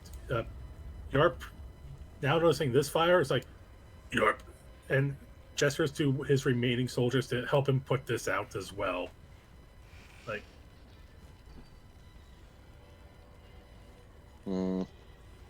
Okay. I'll try and avoid putting more fuel on the fire then. Oh, never mind the plant growth. I will just task my remaining commoners to fire control. Okay. Same with me with the living tree fire. All right. With some more time, Joan will also help out, but in the meantime, she's going to cast Cure Wounds on herself again at first level to Good heal idea. up a little bit more. How wounded does Joanne look? She took a pretty good beating from that tree. Yeah, I will say, without metagaming, Joan was the one who got targeted the most by the heaviest hitters. Yeah.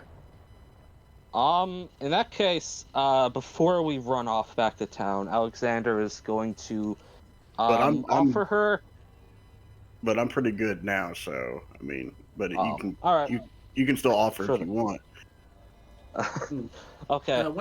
Once the fire's out, Silvermane's gonna have any of his group grab as many as the fallen as they can and try to get them back to town. Yeah. Same with his Alexander, strength still best. Mm-hmm. Yeah. while the crows are fleeing, you specifically hear them saying, "Protect the queen. Warn the queen." As the crows are flying away, fleeing, you know they're going to her. You know that they're warning her.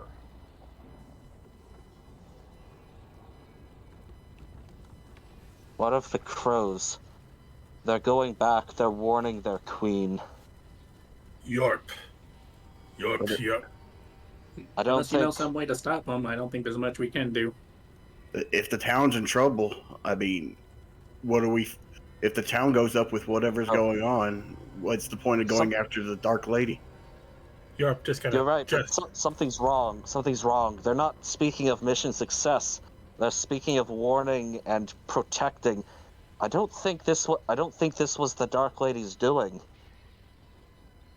That's even more troublesome. Aren't we in the Yarp. forest to kill the heart of the blight? Why? If we don't kill the heart of the blight, the town's in danger anyway. Yarp turns to look at who's saying that. One of the commoners and another person nearby. At the same time, whatever's going on back home, there's something serious happening. I mean, Yarp. what's the point in getting a victory here if something is at home? If something might be attacking home? For all we know, Gnarlfang is attacking the city. Yarp, pointing to the one who just said that, almost gives him a hug. It's like, Yarp, Yarp, Yarp. He's right. There's no point in going after the Dark Lady if we have no home to return to. Meanwhile, over to one side, Yig and Rosetta have gotten into basically a screaming match back and forth in Mobahi. Besides, we lost our guide and our main strategy for whatever the heart of this blight was. With a final, fine! Yig is saying, split the group, send whoever to town who needs to protect it. He wants to bring a group in to take out the Dark Lady. Yarp, Yarp. I'm going with you, Michael. Bring Grant back. Fuck. Yarp just kind of puts a hand on Yig. It's like, Yarp. Points out to his group. Okay. We don't have time. Splitting up, bad idea. You can either walk with us or I'm carrying you back to town. Yarp, Yarp, Yarp, Yarp, Yarp! Puts a hand on his shoulder and squeezes. Like, he doesn't do it to hurt or even intimidate. He's like, Yarp, Yarp, Yarp. Like, basically saying, if we do this, you'll die for nothing and just become food.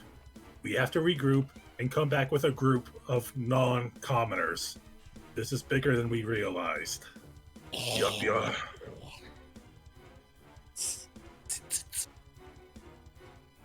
Take him in. Vol, get. As Yig says, get. Swings his hand up, dismissing everyone, and just fucking vanishes. I need to scroll down to find the bitch.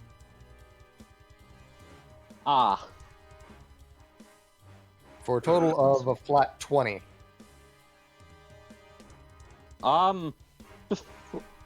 Could I do something before you go, or are you already gone? You can, because the entire area is just coated in gold spores as Yig starts to leave. Okay. Before you go, Alexander's gonna just silently reach out a hand to touch your shoulder if you let him. You can.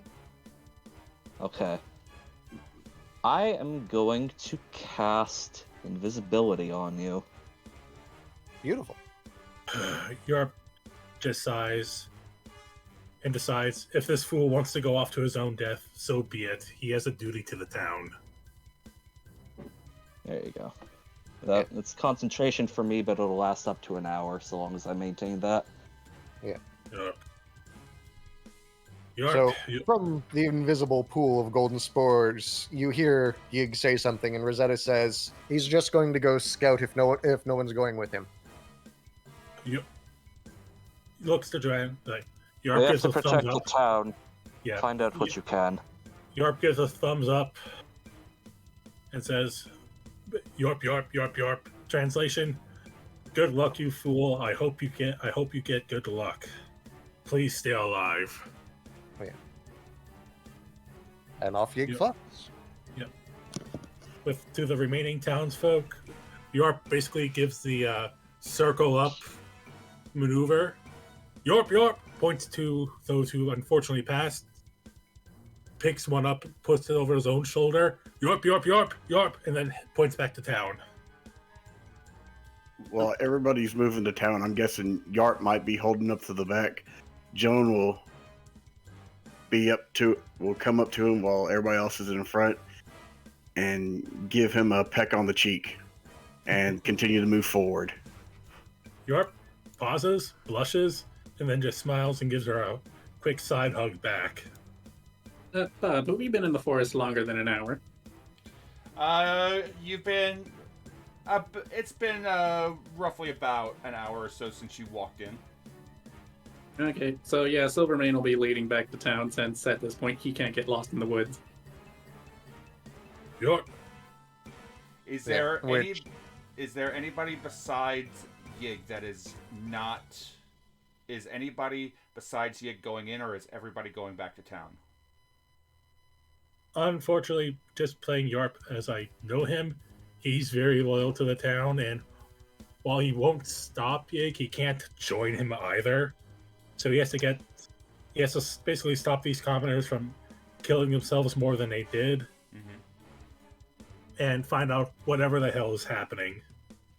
Alexander feels very torn on this, but based off of the quality of his character, I'd say ultimately his fear that something terrible may be happening to the town right now is outweighing his desire to pursue the Dark Lady.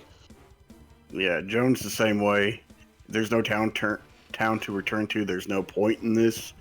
Plus, with what they have fought, she knows that they're definitely going to have try to coax some of those adventurers from the past to come back, or even new adventurers, people with experience, to be able to take this on, because she had first-hand experience with those trees and knows it's rough going. Very well. Then, group going to town. This is your... we're going to have to split the group for at least the time being. Is there anything that anybody from the town folk want to do before we switch over to Yig and what he sees? Go ahead. Yarp is just going to make sure that as long as this fire giant potion is giving him that boosted strength, carrying those who need help or helping them carry the dead, but also keeping a lookout, because if they need to drop the corpses to outrun something that's attacking them, he's going to hate himself probably for doing it, but he's going to do it. Silvermane is basically leading the path back, but also keeping an eye out for any other ambushes that might have been set up. Very well. Then, as the party splits ways,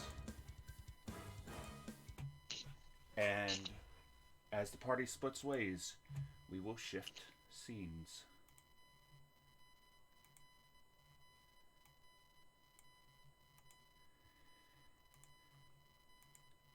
And all that is here is Yig. Yig, please go ahead and roll me your stealth check.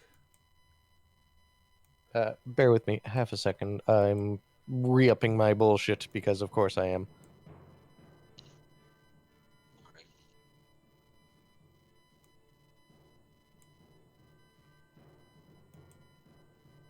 Rolling perception, you say? No, roll your stealth check. Remember, you have advantage due to being invisible. Yeah. Advantage to invisible, as well as... I don't know if that's going to kick it immediately. Did that kick it immediately? I see... I think so. So that Looks is a 22 then. Okay. Alright. So, Yig, as you creep forward, you are walking through and you're hearing muttering and whispering. And as you're hearing the muttering and whispering, you catch a glimpse of it. The entity known as the Dark Lady. This tall, ethereal looking crow-like woman with a almost like the body of a banshee, but with this long protruding black face in the shape of a crow, with this white mask along the top of her face. And as she stops and as she's watching and looking, she's surrounded by scarecrows. And as it's just sitting there, you begin hearing these scarecrows talking. Shadows spawn, and wings envelop in the night. She turns and looks towards some of the scarecrows as they're walking around. Off to the side, you notice that there's a group of Vegapygmies. Although they appear to be just off to the side doing their own thing, they don't appear to be looking or even interacting with the Dark Lady. Brood under a bat, but spread its wings and flew away. To enter to soul, one broke free. And you're hearing these things talking, and as they're talking, they're looking directly at the Dark Lady. One kills the other. This is grey. Rosy hands, all brown, and curled peaks. Pick them up. I drew behind a veil. Now became old and frail. And it's strange. I think I'm on this one. It blows and creeps, but cannot strike a second heartbeat. And as the scarecrows stop, as they're speaking and talking, the Dark Lady looks annoyed by this incessant chattering, but all at once, all of the scarecrows stop, and they turn and look at another figure that appears. And this figure of this dark elf, covered in his head, covered in these long cloak, these long robes and what have you. He's walking with a purpose, and he starts wandering over without even a second care. He walks over, and there is another one that begins to speak. I just got here. I don't speak in rhymes. I'm learning my best, so have a good time. Shit, I messed that one up. The scarecrows turn as they rush this creature, and he reaches down to his side where this massive, magnificent sword is. he takes it and he draws it. And as he brings the sword forward in one slice, he slices the first scarecrow. And as he slices it, he cuts it in half. And this strange, wispy, ethereal energy is emanating from the red crimson core as this ethereal energy begins to get sucked into the blade. Another voice is heard. You will find nothing but strength and corpses. And another slice, another slash, and another goes down.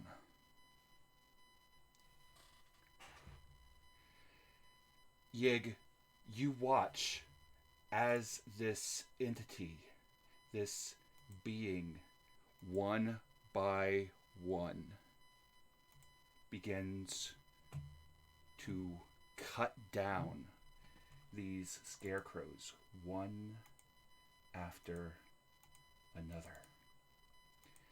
Almost like it's a trivial effort, and every single slash, every single swipe of this blade, it seems to yank and rip some kind of essence out of these scarecrows, as though it's absorbing something from the core that was at one time their souls. And this entity begins walking forward.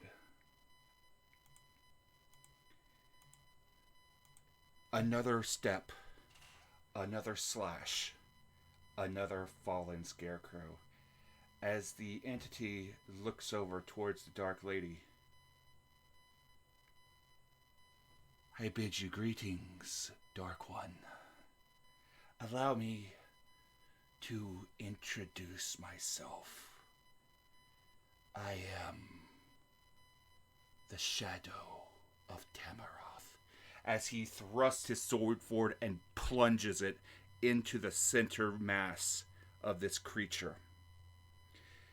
The Dark Lady screeches and screams as the sword lights up, runes lighting up across the blade, and there is this horrible, echoing wail as its form is slowly being siphoned and sucked away. And Yig, you watch as the creature known as the Dark Lady is sucked away, and all that falls to the ground is a single white mask. And as the camera fades and shifts back to the city of Sanctuary, our heroes grow and gather on the edge of the forest, and they see black smoke. They see flames. The coal pass is on fire. The town blaring. And all across the city, as though echoing on the winds, is a single maniacal laugh. And that is where we end this one shot as a shadow falls onto Sanctuary.